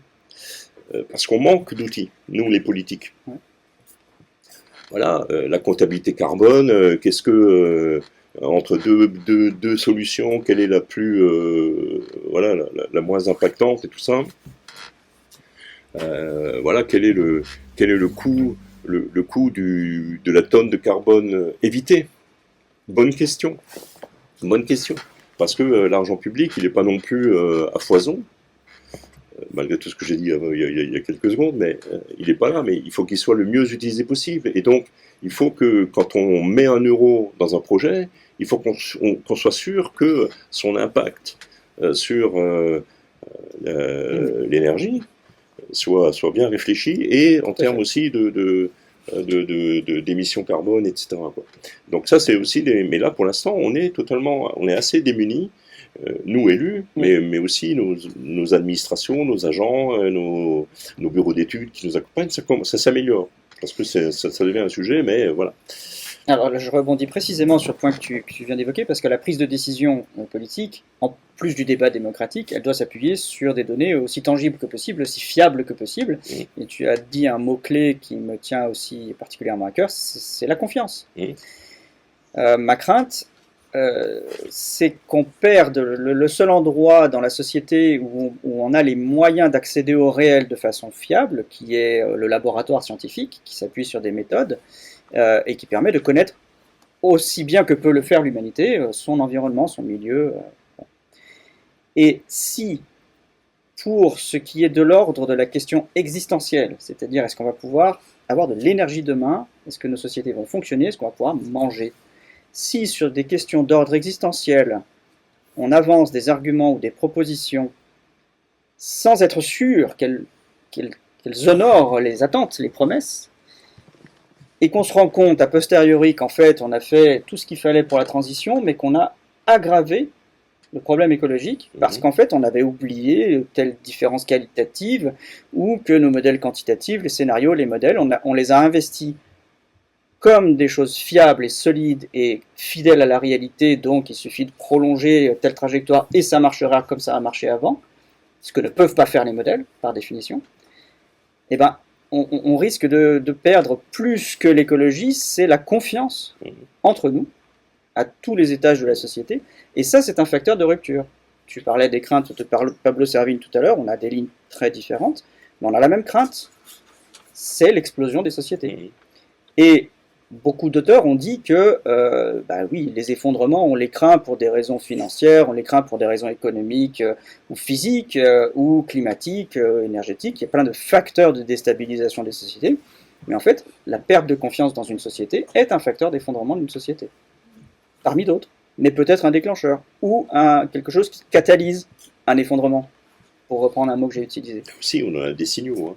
Et on a des signaux. Dans l'actualité. Voilà, donc c'est bien la démarche que toi et moi on a, je pense, c'est d'essayer de s'appuyer sur du matériel scientifique le plus solide possible, même s'il nous dit des choses pas agréables. Parce que là, on a un moyen de discuter en confiance avec son prochain. Si ça vous va, l'idée c'est de pouvoir discuter avec les gens qui sont dans la salle. Je sais qu'il y a des questions, il y a même eu des débats avant le débat. Mais je pense que ce serait intéressant de pouvoir poser des questions. Allez-y. Peut-être que ce serait intéressant que vous présentiez, au moins de dire qui vous êtes. Allez-y. Et après toi, alors, il faut parler un peu plus fort. Excusez-moi, je vous coupe. Une petite précision. Je vais répéter les questions, ou on répétera les questions, parce que le micro qui enregistre est ici et qu'il est difficile à déplacer. Voilà, donc je vous écoute et on va essayer de répéter. Je suis Denise Arcari, je suis enseignante chercheuse en confiance en Allemagne, mais j'ai fait mon doctorat à Strasbourg et je travaille donc à la frontière entre, disons, le vertical et le militaire, un petit peu plus spécifiquement la robotique. Et la question que je me pose, parce qu'il s'agit de l'énergie et je vois les technologies en train de se développer sous mes yeux et je vois des aberrations. Donc là, j'étais il y a un mois et demi en Angleterre à une conférence et il y a une collègue américaine qui est venue parler des derniers exploits de Elon Musk. Mais je veux dire, on est complètement dans le délire. Donc, vous disiez tout à l'heure que tant qu'on ne se met pas à une discussion globale, nous, à l'échelle strasbourgeoise, on peut discuter autant qu'on peut. Et je veux dire, c'est des changements massifs et je voulais avoir votre avis sur ces rapports, je dirais, interpolitiques ou au niveau mondial, parce que ces problèmes, ça concerne l'Australie, les États-Unis et le développement technologique, c'est encore une couche par rapport à tout ce que vous avez. Alors, je vous remercie pour votre question. Je vais essayer de répéter. Vous êtes chercheuse en robotique. Je résume. Je suis sociologue, mais je travaille sur la robotique. Alors, vous êtes sociologue, c'est ça? Et vous travaillez sur les nouvelles technologies, la robotique en particulier. Et vous vous inquiétez du succès des grandes entreprises telles que celle d'Elon Musk et qui finalement, clairement, pour l'instant, orientent l'essentiel des décisions technologiques, des orientations technologiques des sociétés les plus riches. Et puis même, les sociétés les plus riches, avec leur technologie, ont une influence sur l'ensemble des autres sociétés. Bon. grâce à tous ces outils. Vous vous questionnez sur, si je vous ai bien comprise, la puissance politique, comment obtenir des leviers qui permettraient d'agir à ces échelles-là. Bon, je ne sais pas si toi, Marc, tu as... parce qu'effectivement, ce soir, on est confronté à différentes dimensions, à la fois planétaires et locales, à l'échelle de Strasbourg. Bon, je pourrais passer 3 heures à vous répondre. Cette question de la place de la technologie dans l'évolution, je vais faire une réponse un peu globale et diachronique qui essaie de comprendre un peu sur le temps long. Je ne vais pas désigner Elon Musk ou Bill Gates, on s'en fiche, ce sont des personnes, ce sont des agents de l'évolution, bon. Mais ils participent à un grand mouvement. Et ce grand mouvement, il faut se questionner justement sur des questions d'ordre métaphysique et philosophique, plutôt philosophique et un peu métaphysique, mais déjà philosophique, c'est est-ce que l'humanité existe avec, à l'issue de son évolution, un résultat qui correspondrait à ses désirs peu ou prou, ou alors est-ce que l'humanité est un agent de l'évolution, quelque chose qui évolue sur une planète très marginale, un épiphénomène dans l'univers, et qui est mue par des puissances qui la dépassent et sur lesquelles elle n'a pas la main. Dans un cas, on a un levier politique et un pouvoir d'action à toutes les échelles parce qu'on a la main sur les récits qui orientent notre société et du coup on peut décider si oui ou non on va finir par cramer toute la planète ou si on va réussir à épargner nos descendants. Et dans l'autre cas, tout est déjà quelque part un peu écrit. Alors, je ne vais pas répondre à la question, même si dans mes travaux, il y a quand même quelques indices sur ma position sur le sujet. Mais, je vais apporter un moyen de questionner notre rapport à la technologie, qui est celui de la domestication. Ce qui s'est passé au fil de l'évolution, c'est d'abord un processus, on va dire, de progrès dans notre capacité à coopérer. Notre espèce est vraiment celle qui a acquis des avantages sur les autres parce qu'elle coopérait mieux. Bon. La question de l'œuf et de la poule, est-ce que la coopération, la technique, le cerveau plus complexe, bon, elle n'est pas résolue, mais il y a ce résultat qu'on a mieux coopéré et qu'on a à ce point coopéré qu'on a un petit peu évacué toutes les contraintes naturelles. Et en les évacuant, on est devenu finalement notre propre référentiel. Et on pourrait parler, et beaucoup d'auteurs parlent, d'autodomestication. C'est-à-dire que nous avons appris à fonctionner avec nous-mêmes parce que les contraintes de la nature, la sélection naturelle, les contraintes énergétiques, voilà, on les a repoussées autant que possible, donc on s'est adapté à nous. Qu'est-ce qui se passe aujourd'hui? Qu'est-ce qui se passe depuis très longtemps, depuis que la technique puis la technologie ont pris une place importante? Est-ce qu'on ne peut pas se poser la question de notre rapport à la technologie un peu comparable à celui des bovidés qui sont devenus nos vaches laitières et nos vaches à viande d'aujourd'hui, qui sont totalement domestiquées, c'est-à-dire dépendantes pour leur propre survie de nous. Nous avons domestiqué quantité d'animaux qui sont devenus dépendants pour leur propre survie de nous, qui ont perdu leur autonomie. Est-ce qu'aujourd'hui, nous pouvons, ou même nous ne devons pas, est-ce que nous devons poser la question démocratique d'une éventuelle domestication de l'humanité par la technologie, sur les critères que je viens de donner, c'est-à-dire d'une dépendance existentielle à quelque chose dont on ne peut plus se passer, sans quoi, aujourd'hui, on ne peut plus manger, et on ne peut plus garantir quantité de services essentiels, fondamentaux et existentiels. Et un des services dont on a vu ressurgir l'importance il y a 2 ans, c'est la sécurité. Je tiens à ce que ce sujet revienne dans le débat démocratique parce qu'il a été oublié, mis de côté, pour des raisons tout à fait compréhensibles, mais il se trouve qu'il ne peut pas être évacué totalement, c'est celui de la sécurité. Il ne doit pas l'être parce qu'en plus, quand il est évacué trop longtemps du débat démocratique, il est récupéré et maltraité. C'est très important. Est-ce qu'aujourd'hui, nous n'avons pas un rapport de domestication à la technologie qui fait que nous ne pouvons plus nous en passer et qu'effectivement, parce que nous en sommes domestiqués, et donc nous devons retrouver une certaine autonomie, parce que nous en serions domestiqués, Elon Musk se sent tout puissant. Parce qu'en fait, grâce à sa technologie, il rend des services existentiels, où il optimise, où il nous rend encore plus dépendants de choses cruciales. Enfin voilà, j'espère avoir apporté quelques éléments au débat, à défaut d'une réponse claire Marc, ou définitive. Marc, avant de te laisser répondre, Vincent, tu as l'habitude, on en a déjà beaucoup parlé de Bernard Stiegler, le philosophe, et cette question de la domestication par la technologie, c'est déjà quelque chose qu'il avait interrogé avec la notion d'exosomatisation et de transindividualisation. On va pas en parler, mais pour répondre un petit peu à la question technique et technologique que vous soulevez, et si en fait, à chaque fois qu'on ressort du cadre du problème et qu'on va sur une question qui est profondément éthique et morale, et donc politique, est-ce qu'à un moment, cet enjeu de l'écocide, si on dit que, eh bien, aujourd'hui, c'est encore dans la catégorie des délits, des juristes font en sorte que ça passe dans la catégorie du crime. Vous comprenez bien que quand c'est un crime, on ne le punit pas de la même manière que lorsque c'est un délit. Il y a des juristes qui veulent faire de cette notion d'écocide un crime qui soit sans prescriptibilité. Donc ça veut dire que quel que soit le moment où vous commettrez le crime d'écocide et qu'on aura réussi à le qualifier, à le caractériser, on ira vous chercher. Il y a des éléments de réponse sur ces enjeux technologiques, techniques qui nous apparaissent comme ça sous l'angle de l'énergie. Mais en réalité, la question que nous avons à nous poser, c'est une question qui est humaine. C'est est-ce que nous voulons encore faire humanité? Parce que la question sous-jacente qu'a soulevée Marc tout à l'heure avec la question de la notion de la confiance, de comment est-ce que... je vais juste faire une mini-incise. Selon l'OMS, donc l'Organisation mondiale de la santé, la définition de la santé, ce n'est pas l'absence de maladie.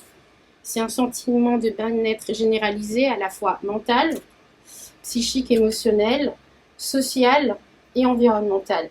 Et en réalité, la question de la santé mentale, on ne va pas trop en débattre, mais on sait qu'on en a beaucoup souffert pendant le Covid. Évidemment, le Covid, la santé physique, elle en a aussi pris un coup. Mais en réalité, la question du corps social et comment est-ce que nous faisons encore corps socialement, sociétalement ensemble, elle n'est presque jamais interrogée dans le débat public. Et c'est aussi une question organisationnelle et structurelle. De comment est-ce que nos institutions sont organisées, comment est-ce que le débat, la mise en dialogue, elle existe ou non. Et moi, je tiens quand même à saluer, non pas parce que Marc est là ici ce soir, mais on a bataillé avec Strasbourg Action Climat pour pouvoir participer à différentes instances au sein du pacte de la transition.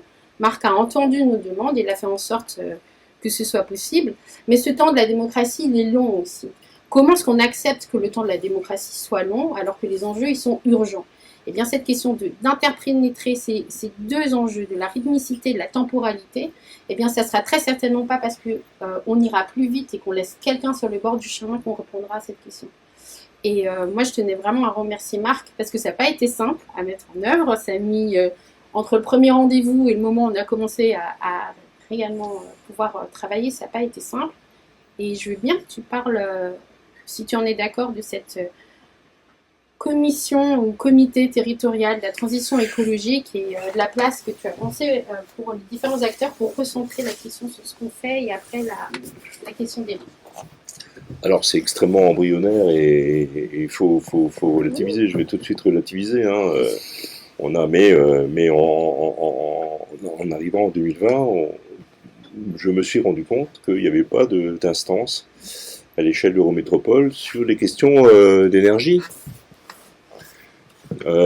C'est pas parce que je voulais mon petit comité à moi que je piloterais ou que non, c'était vraiment un vrai souci et le débat. Enfin, en fait, c'est pas une idée à nous, c'est une idée de la mission d'information et d'évaluation que nous avions créée à la suite des séismes de Vendenheim.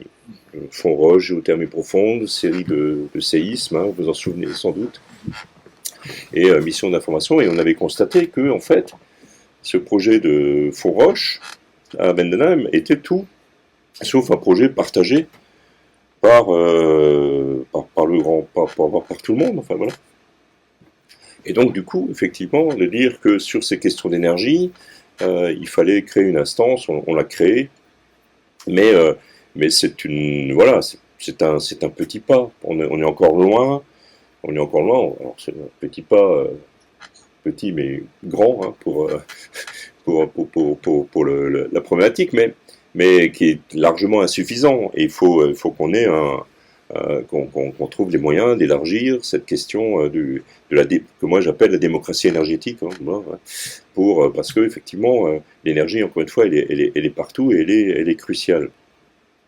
Mais je voudrais juste revenir sur la question de la technologie, de Elon Musk et tout ça, et de notre... J'aime bien, hein, cette idée, hein, je la plus sois, hein, cette idée de domestication de l'humanité par les machines qu'elle crée, quoi, et par les technologies qu'elle crée. Moi, je voudrais juste rappeler que la planète, on va dire, elle s'en fout de l'humanité, quoi. C'est-à-dire, elle en a encore, si on suit les astrophysiciens, elle en a encore pour 8 milliards, hein, avant que... 4, pardon.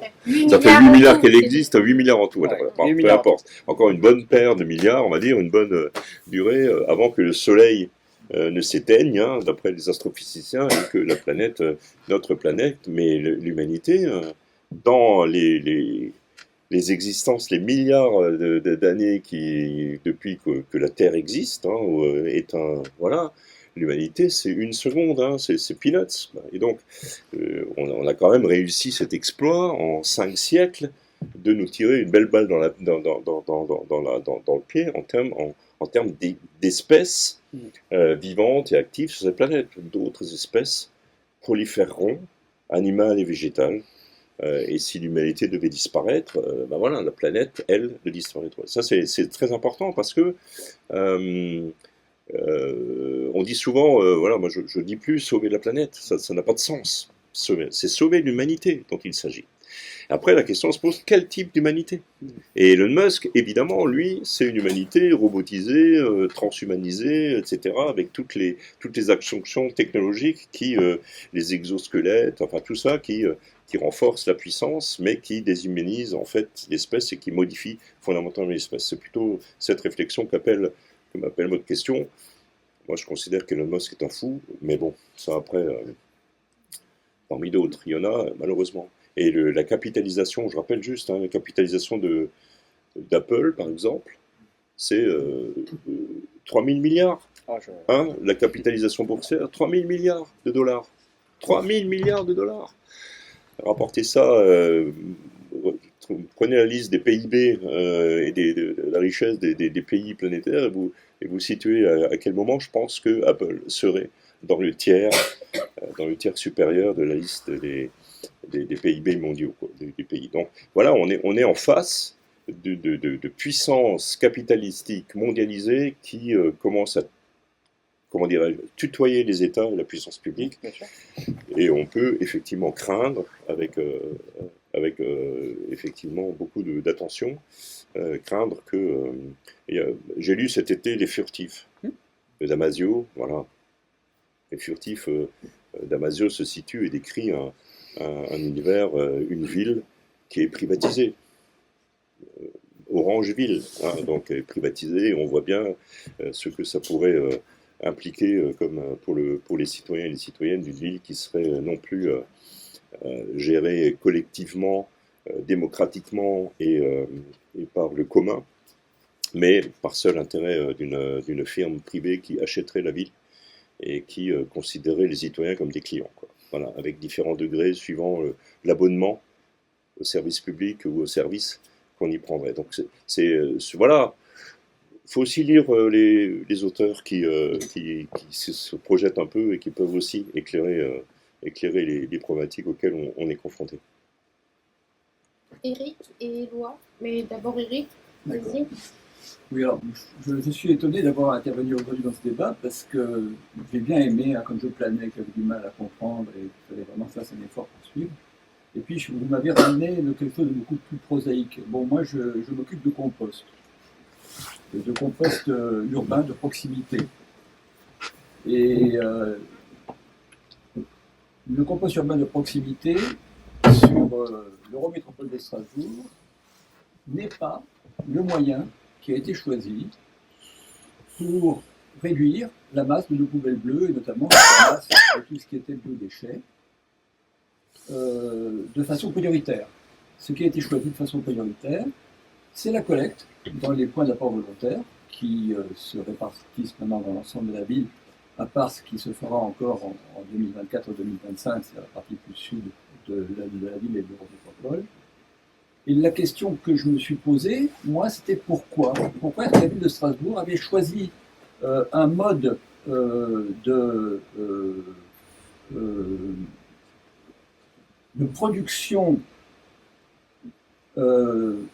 utilisant une technologie hyper capitalistique, développée par des gens comme Suez, comme Lignel, qui travaillent avec des processus hyper industrialisés, alors qu'il existe un processus effectivement un petit peu artisanal pour gérer ces biodéchets, qui est le compostage de proximité. Et tu viens de parler de confiance. Et c'est là que je me suis dit, oui, effectivement, c'est peut-être là que le bas a blessé. On a grosso modo, par an, 10 000 tonnes de biodéchets à gérer. Non. Ouais, enfin, je répondrai. Je 10 000 tonnes t'apporterai de des réponses. biodéchets à gérer. Nous, pour le moment, dans nos composteurs de proximité, nous approchons les 500 tonnes. Je pense qu'il y a quelque part, et je voulais poser la question, eu un manque de confiance dans la façon dont les associations, les individus locaux étaient capables d'assumer ces 10 000 tonnes. Il y a des villes, il y a des collectivités territoriales qui ont choisi le compostage de proximité de façon massive, pas chez nous. Alors, je sais que les choses étaient engagées déjà avant l'arrivée de votre équipe, et donc c'est pas votre équipe que je vise du tout, hein. C'est vraiment l'Eurométropole de Strasbourg qui depuis déjà bien avant 2019 et le dernier PLPDMA qui est en route avait choisi, et je m'en suis rendu compte en lisant les différents textes, les différentes sources, avait choisi d'emblée la méthanisation au travers de l'utilisation d'un système très capitalistique. Donc, est-ce que je me trompe? Est-ce que vous avez manqué de confiance en nous? Est-ce que c'est pour ça qu'on en est là? Et est-ce qu'il ne serait pas possible de renverser la vapeur? Pourquoi laisser au grand capital les manettes? Pourquoi ne pas faire confiance aux gens qui, sur place, dans le local, avec des technologies douces, peuvent tout à fait régler le problème? Le gisement des biodéchets sur l'Eurométropole, c'est 45 000 tonnes. 45 000 tonnes. Actuellement, le compostage individuel et collectif, c'est 450 tonnes. On est à 1%. Première ordre de grandeur qu'il faut avoir à l'esprit, à l'échelle de l'EMS. Deuxième ordre de grandeur, c'est notre dépendance au gaz naturel. Dépendance au gaz naturel. Oui. Je veux dire, voilà, le gaz naturel, c'est actuellement la source de chauffage de quasiment 90% de nos bâtiments, tout compris. Sans parler d'industrie, gaz naturel. Alors, Gérard pourrait donner les gigawattheures par an et tout ça, je ne vais pas rentrer dans ces choses-là, mais on a effectivement une forte dépendance au gaz. Et voilà, je veux dire, à un moment donné, remplacer le gaz naturel pour chauffer nos bâtiments, par exemple. Alors, il y a les réseaux de chaleur, hein, ce qu'on essaye de faire. On va essayer de doubler les réseaux de chaleur. Hein. Ça va nous coûter beaucoup de chantiers en voirie ces prochaines années.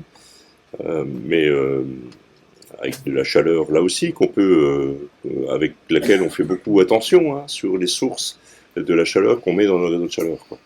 Mais comment on fait avec le gaz? Comment on fait avec les bâtiments, avec les usines qui ne pourront pas être raccordées, pour lesquelles les réseaux de chaleur ne sont pas possibles ou solutionnables? Et donc, à un moment donné, le choix, effectivement, il a été fait par nos prédécesseurs, hein, mais peu importe, hein, on est en continuité. Le choix, il a été fait, effectivement, et puis la dernière dernière condition le contexte qu'il faut bien avoir à l'esprit, c'est l'échéance législative. Alors je sais bien que il y a des échéances législatives fixées par la loi pour la systématisation de la collecte séparée des biodéchets qui a été fixée par une loi, voilà, je ne sais plus de quand elle date, hein, mais, au 1er janvier 2024.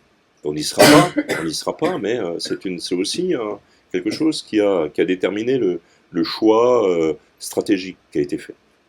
Donc, la confiance, si on place ça sur le thème de la confiance, moi, j'ouvre le débat avec les citoyens et les citoyennes sur la sortie du gaz naturel de notre agglomération. Et je dis comment on fait. Voilà, c'est comment on fait. Et le choix qui a été fait, encore une fois par nos prédécesseurs, c'était déjà dans le précédent schéma directeur des énergies, le choix qui a été fait, c'était de miser sur la production locale de biogaz.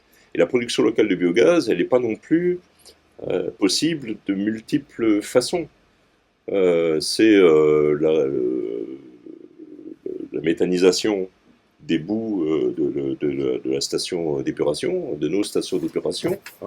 Donc voilà, et c'est la méthanisation des biodéchets qui sont effectivement ménagers, mais qui viennent aussi des restaurants, qui viennent aussi des industries agroalimentaires, etc. quoi. Donc voilà, moi je réponds ça, mais je veux pas, et ça n'empêche pas qu'effectivement pour celles et ceux qui veulent composter et qui y trouvent effectivement du sens, je rentre pas dans les détails non plus techniques, qui serait de dire que le compostage individuel et collectif ne permet pas de tout composter, composter tous les biodéchets, au contraire de la méthanisation. Je ne veux pas rentrer dans ça parce que ça c'est lambda. Je suis assez d'accord. Mais voilà, donc moi je porte la question de confiance qui est celle de dire, voilà, mettez-nous devant nos problématiques, devant les problématiques de notre collectivité, de nous et de notre territoire, qui est 45 000 tonnes de biodéchets d'un côté, une forte dépendance au gaz naturel, dont le GIEC nous dit qu'il faut sortir, et un panel de solutions qui est la méthanisation certes, mais aussi le compostage, individuel et collectif. Mais le compostage industriel, ça c'est clairement une option qu'on n'a pas choisie.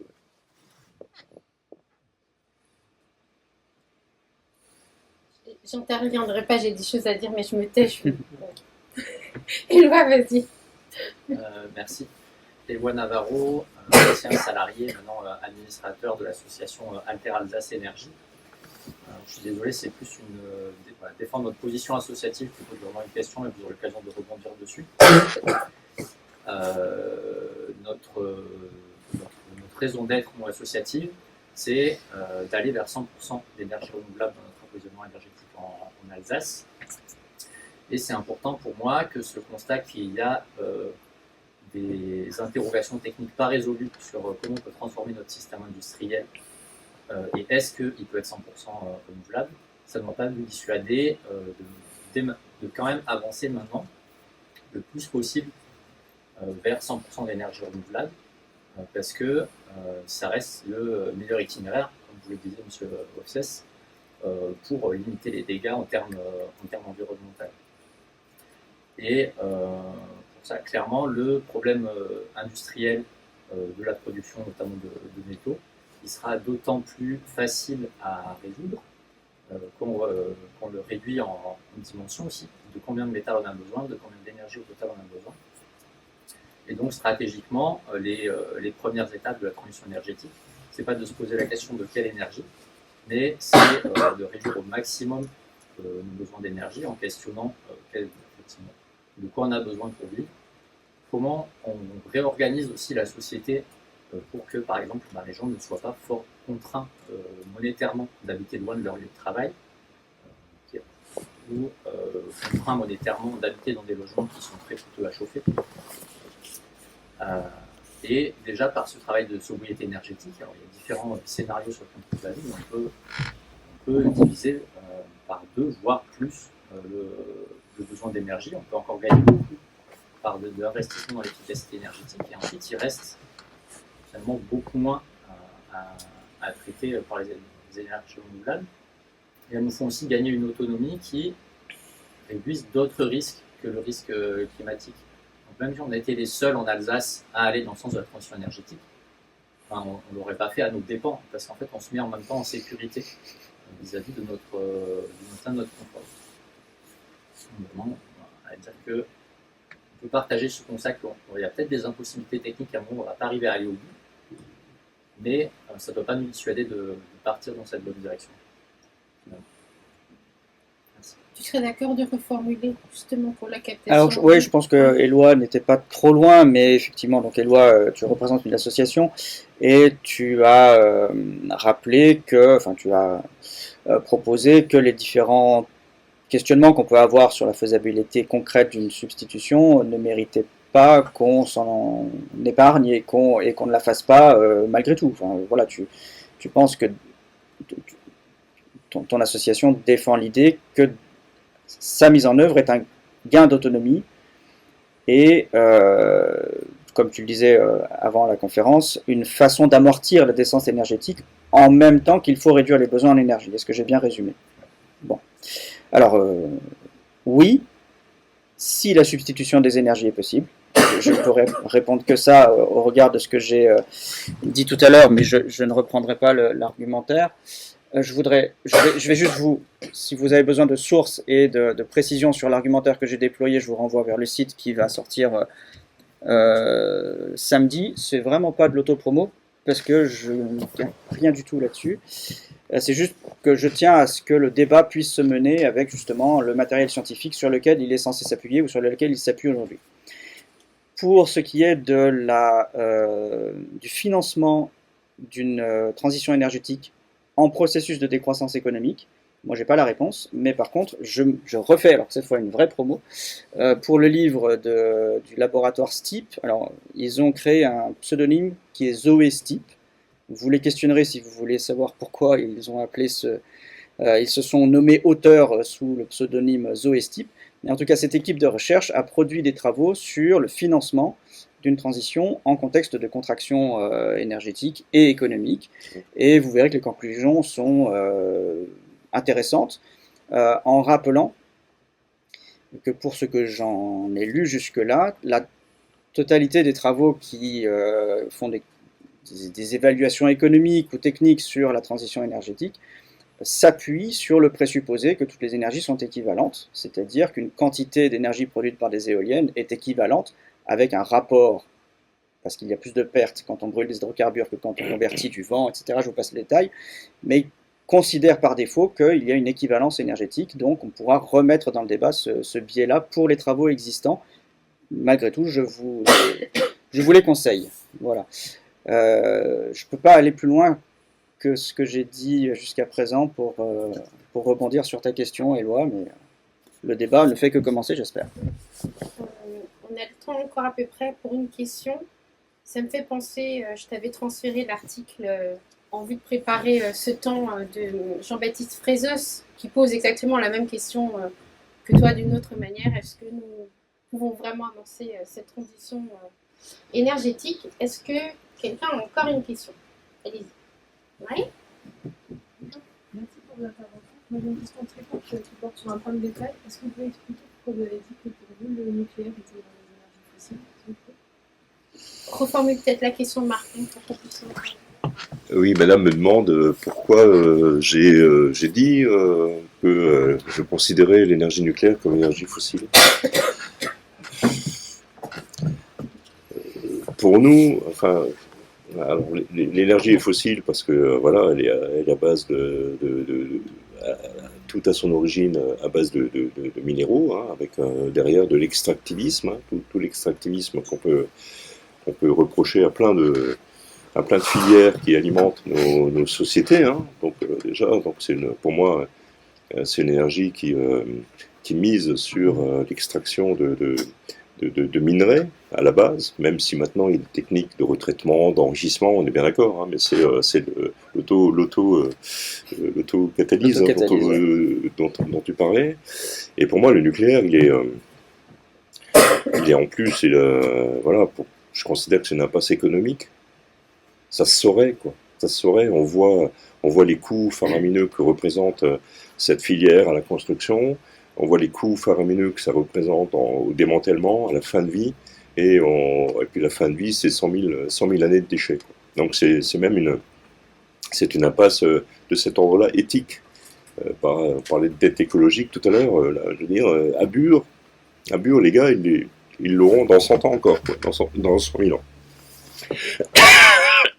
Voilà, et pour ça, effectivement, on est, voilà, on est contre le nucléaire. Voilà, c'est pour ces raisons, quoi. Ça justifie le colonialisme, ça justifie voilà. Voilà, ça surpris, et c'est antidémocratique, puisque évidemment, c'est pas porté en débat, on l'a bien vu. Hein. Voilà, la conférence citoyenne sur le climat, c'est un sujet qu'il n'y a pas. Là, on est en train clairement de préparer une PPE, une programmation pluriannuelle de l'énergie, où on parle de tout, sauf des SMR et du déploiement. C'est une décision présidentielle qui nous a été annoncée. Hein. Le président nous a dit un beau jour, voilà, 14 centrales, pas de problème, on va relancer le nucléaire. Voilà. Donc, pour nous, c'est vraiment le contre-exemple de tout ce qu'il faut, voilà, de ce qu'il faut pas faire. Tu veux ajouter un mot là-dessus, Vincent? Pas sur ce point précisément, mais s'il y a d'autres questions, volontiers. Ouais. On a encore le temps pour une question. Allez-y, monsieur. Oui, moi j'ai du mal à comprendre sur quoi vous vous basez pour énoncer le fait qu'on ne peut pas substituer des sources d'énergie fossiles, donc endogènes à la Terre, enfouies sous le sol, à des sources d'énergie renouvelables, qui seraient issues d'un flux extérieur d'énergie qu'on capte et qui permettrait d'alimenter finalement nos sociétés dans la durée, de manière tout à fait reproductible. Notamment aujourd'hui, un panneau photovoltaïque, on sait que son temps de retour énergétique, c'est 2 ans. Donc à partir de 2 ans de production, il a remboursé sa dette énergétique et est capable de se reproduire énergétiquement. Donc sur quel ordre de grandeur vous vous basez pour faire votre démonstration? Alors je ne fais pas de démonstration. J'ai constaté qu'il n'y en avait pas du côté des prescripteurs de la transition énergétique. Ça, c'est le premier point. Alors ça surprend, mais c'est la réalité. Ensuite, je suis allé voir ce que disait la littérature, justement du point très précis que vous avez abordé là, qui est la reproductibilité, ou l'auto-organisation, ou la capacité à voilà, se réparer. Qu'est-ce que ça veut dire sur le plan physique, sur le plan thermodynamique en particulier, sur le plan de l'irréversibilité des phénomènes, l'entropie pour utiliser un autre mot. Et il y a une littérature qui n'est pas foisonnante, mais qui est précise et qui fait office de preuve et qui a été démontrée, toujours vérifiée.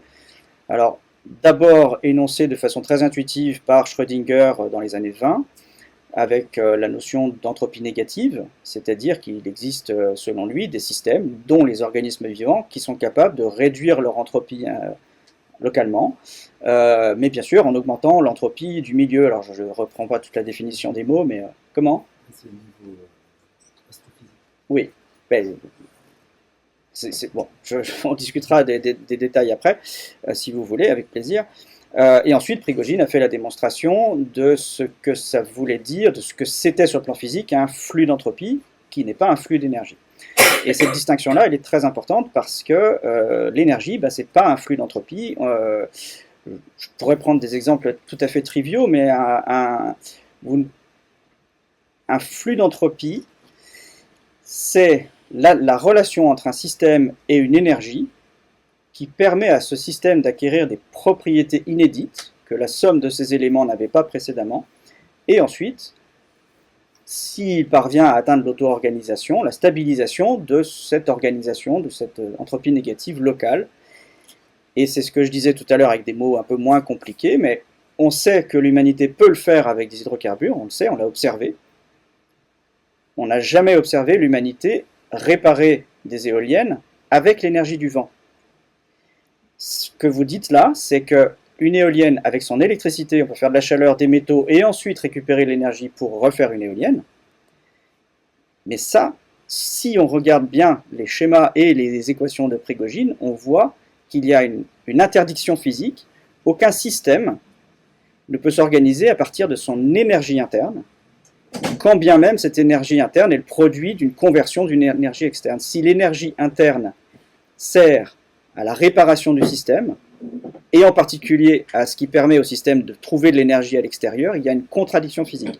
Alors, on pourra en discuter plus précisément, mais c'est cette démonstration-là qu'il faut apporter pour que la substitution des énergies soit possible. Je peux le dire autrement, on sait qu'un lapin peut très bien vivre et se multiplier en mangeant de la laitue, on sait qu'il ne peut pas le faire en mangeant de la viande. C'est ce type d'exemple trivial qui peut commencer à nous faire réfléchir, et pourtant, voilà, je vais préciser l'exemple, pourtant son estomac peut partiellement convertir la viande, parce qu'il a, on peut prendre le panda par exemple. Le panda, il peut manger des végétaux et un peu de viande, son organisme sait le faire, mais s'il fait que l'un ou que l'autre, il y a des choses qui ne vont pas, il y a des procédés qui sont compatibles avec l'auto-organisation et d'autres qui ne le sont pas. Alors je peux me tromper lourdement, je battrai ma coulpe, je fermerai le site, je me réécrirai sur tout ce que j'ai écrit, et j'en serai ravi. Parce que ça voudrait dire qu'on pourra fabriquer des éoliennes avec du vent. En fait, posez-vous la question autrement. Fabriquer des éoliennes avec l'électricité qu'elles produisent dans une usine, ouais, c'est possible, bien sûr. Demandez-vous si vous pouvez fabriquer une éolienne avec du vent, parce que c'est ça l'objectif. Le taux de retour énergétique, je vais terminer là-dessus, à mon sens, il est extrêmement trompeur. Par exemple, Éloi envisageait une décroissance énergétique accompagnée d'éoliennes, et on fait de la sobriété un maximum et on décroît la consommation d'énergie globale, ce qui fait que, on en a discuté tout à l'heure avec Éloi, la décroissance économique de la société, la décroissance énergétique des besoins de la société, suivent la dégradation des éoliennes. Et ça dure X temps.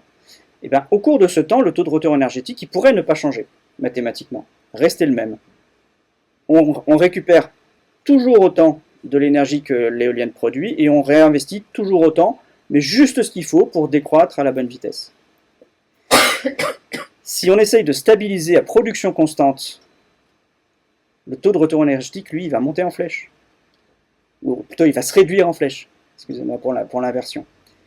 Parce que vous aurez les systèmes techniques, les machines ne sont pas auto-organisées, elles ne se réparent pas toutes seules, donc elles vont s'user de plus en plus.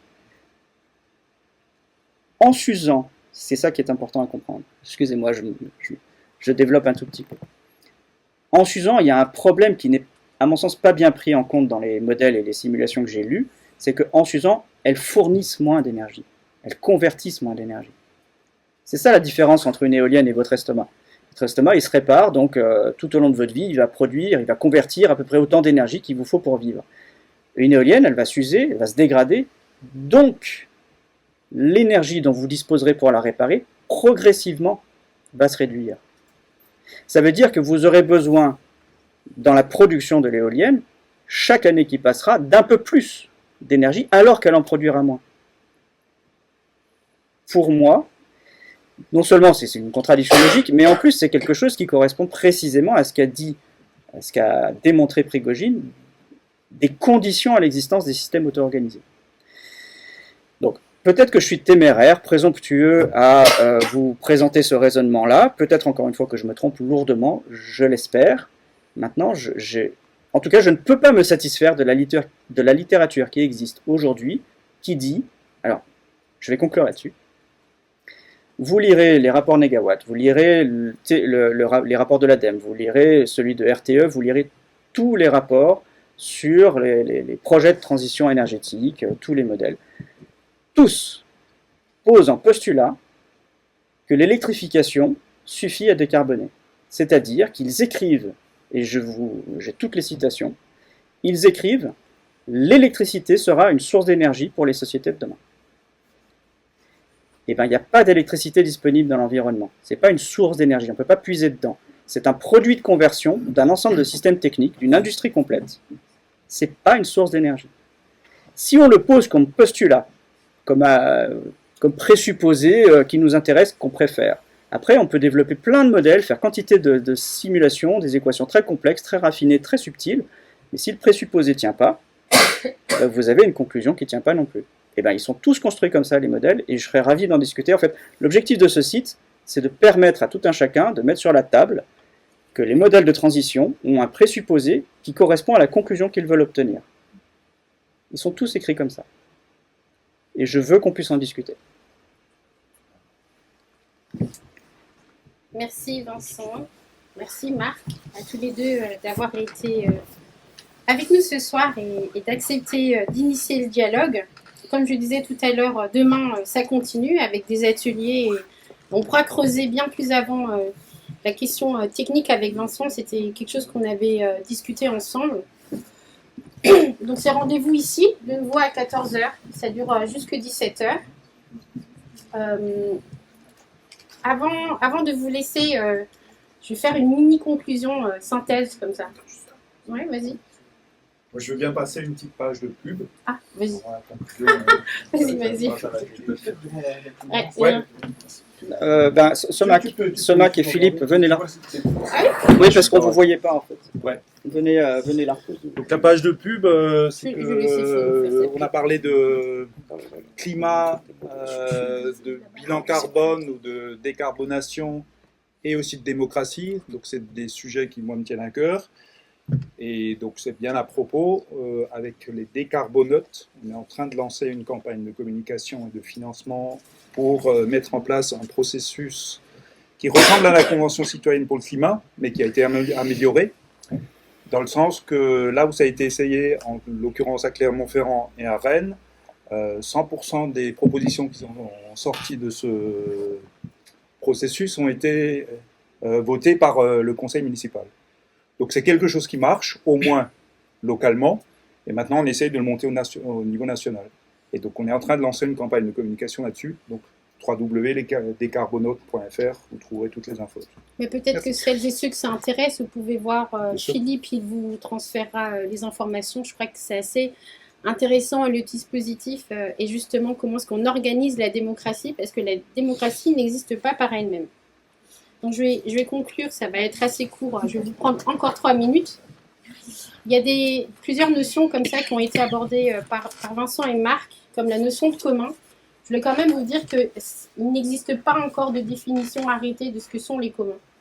Il faut bien comprendre que les communs, dire que l'eau c'est un commun, non, ça n'est pas un commun tant qu'on n'a pas défini ensemble qui sont les parties prenantes et comment est-ce qu'on gère ensemble la ressource et comment est-ce qu'on arbitre si jamais il y a quelqu'un qui ne respecte pas les règles qu'on s'est fixées nous-mêmes. Donc en l'état, il y a très très peu de choses qui fonctionnent comme des communs. C'est ultra important de le repréciser. Ça c'est la première des choses.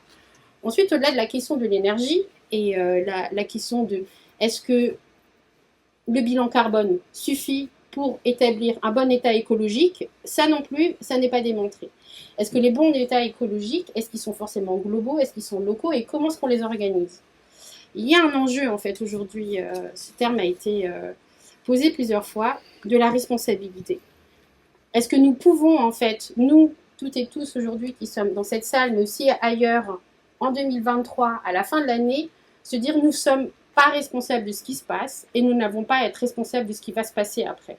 Nous sommes quand même à un moment assez important de l'histoire et avoir la lucidité nécessaire en fait de se dire que nous devons, oui nous avons des droits humains à défendre, mais nous devons aussi, nous avons des devoirs et des impératifs peut-être à faire respecter certaines règles à des personnes qui n'en ont pas envie.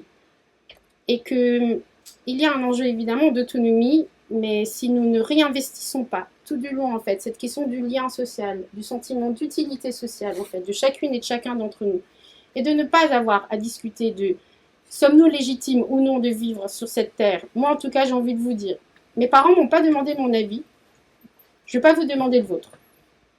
Je suis ici et qu'est-ce qu'on en fait ensemble, toutes et tous.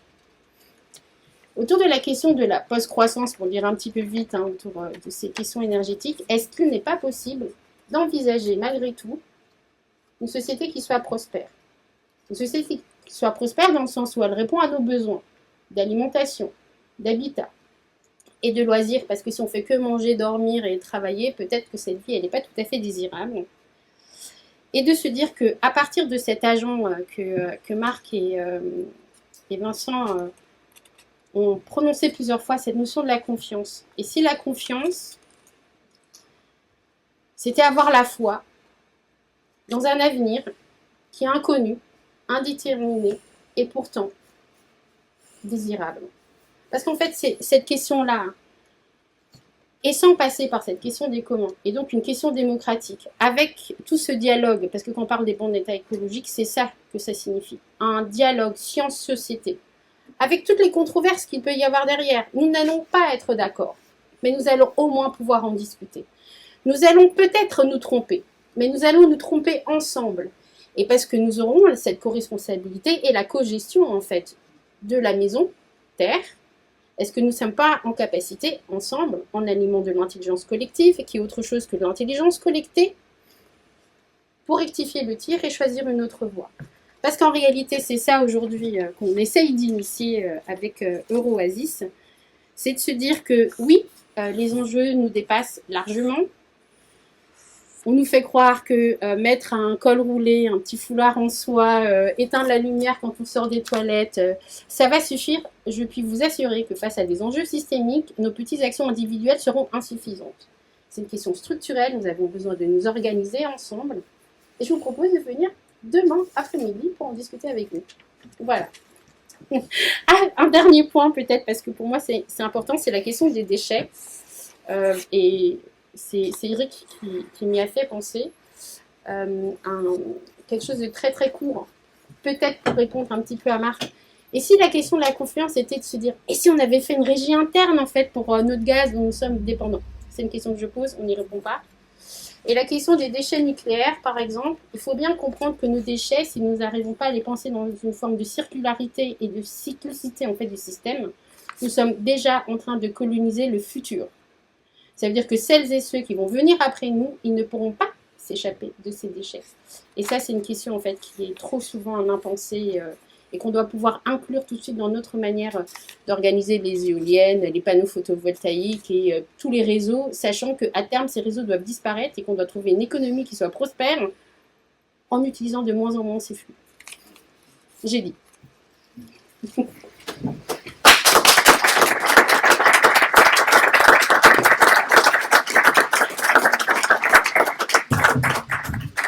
Merci à tous.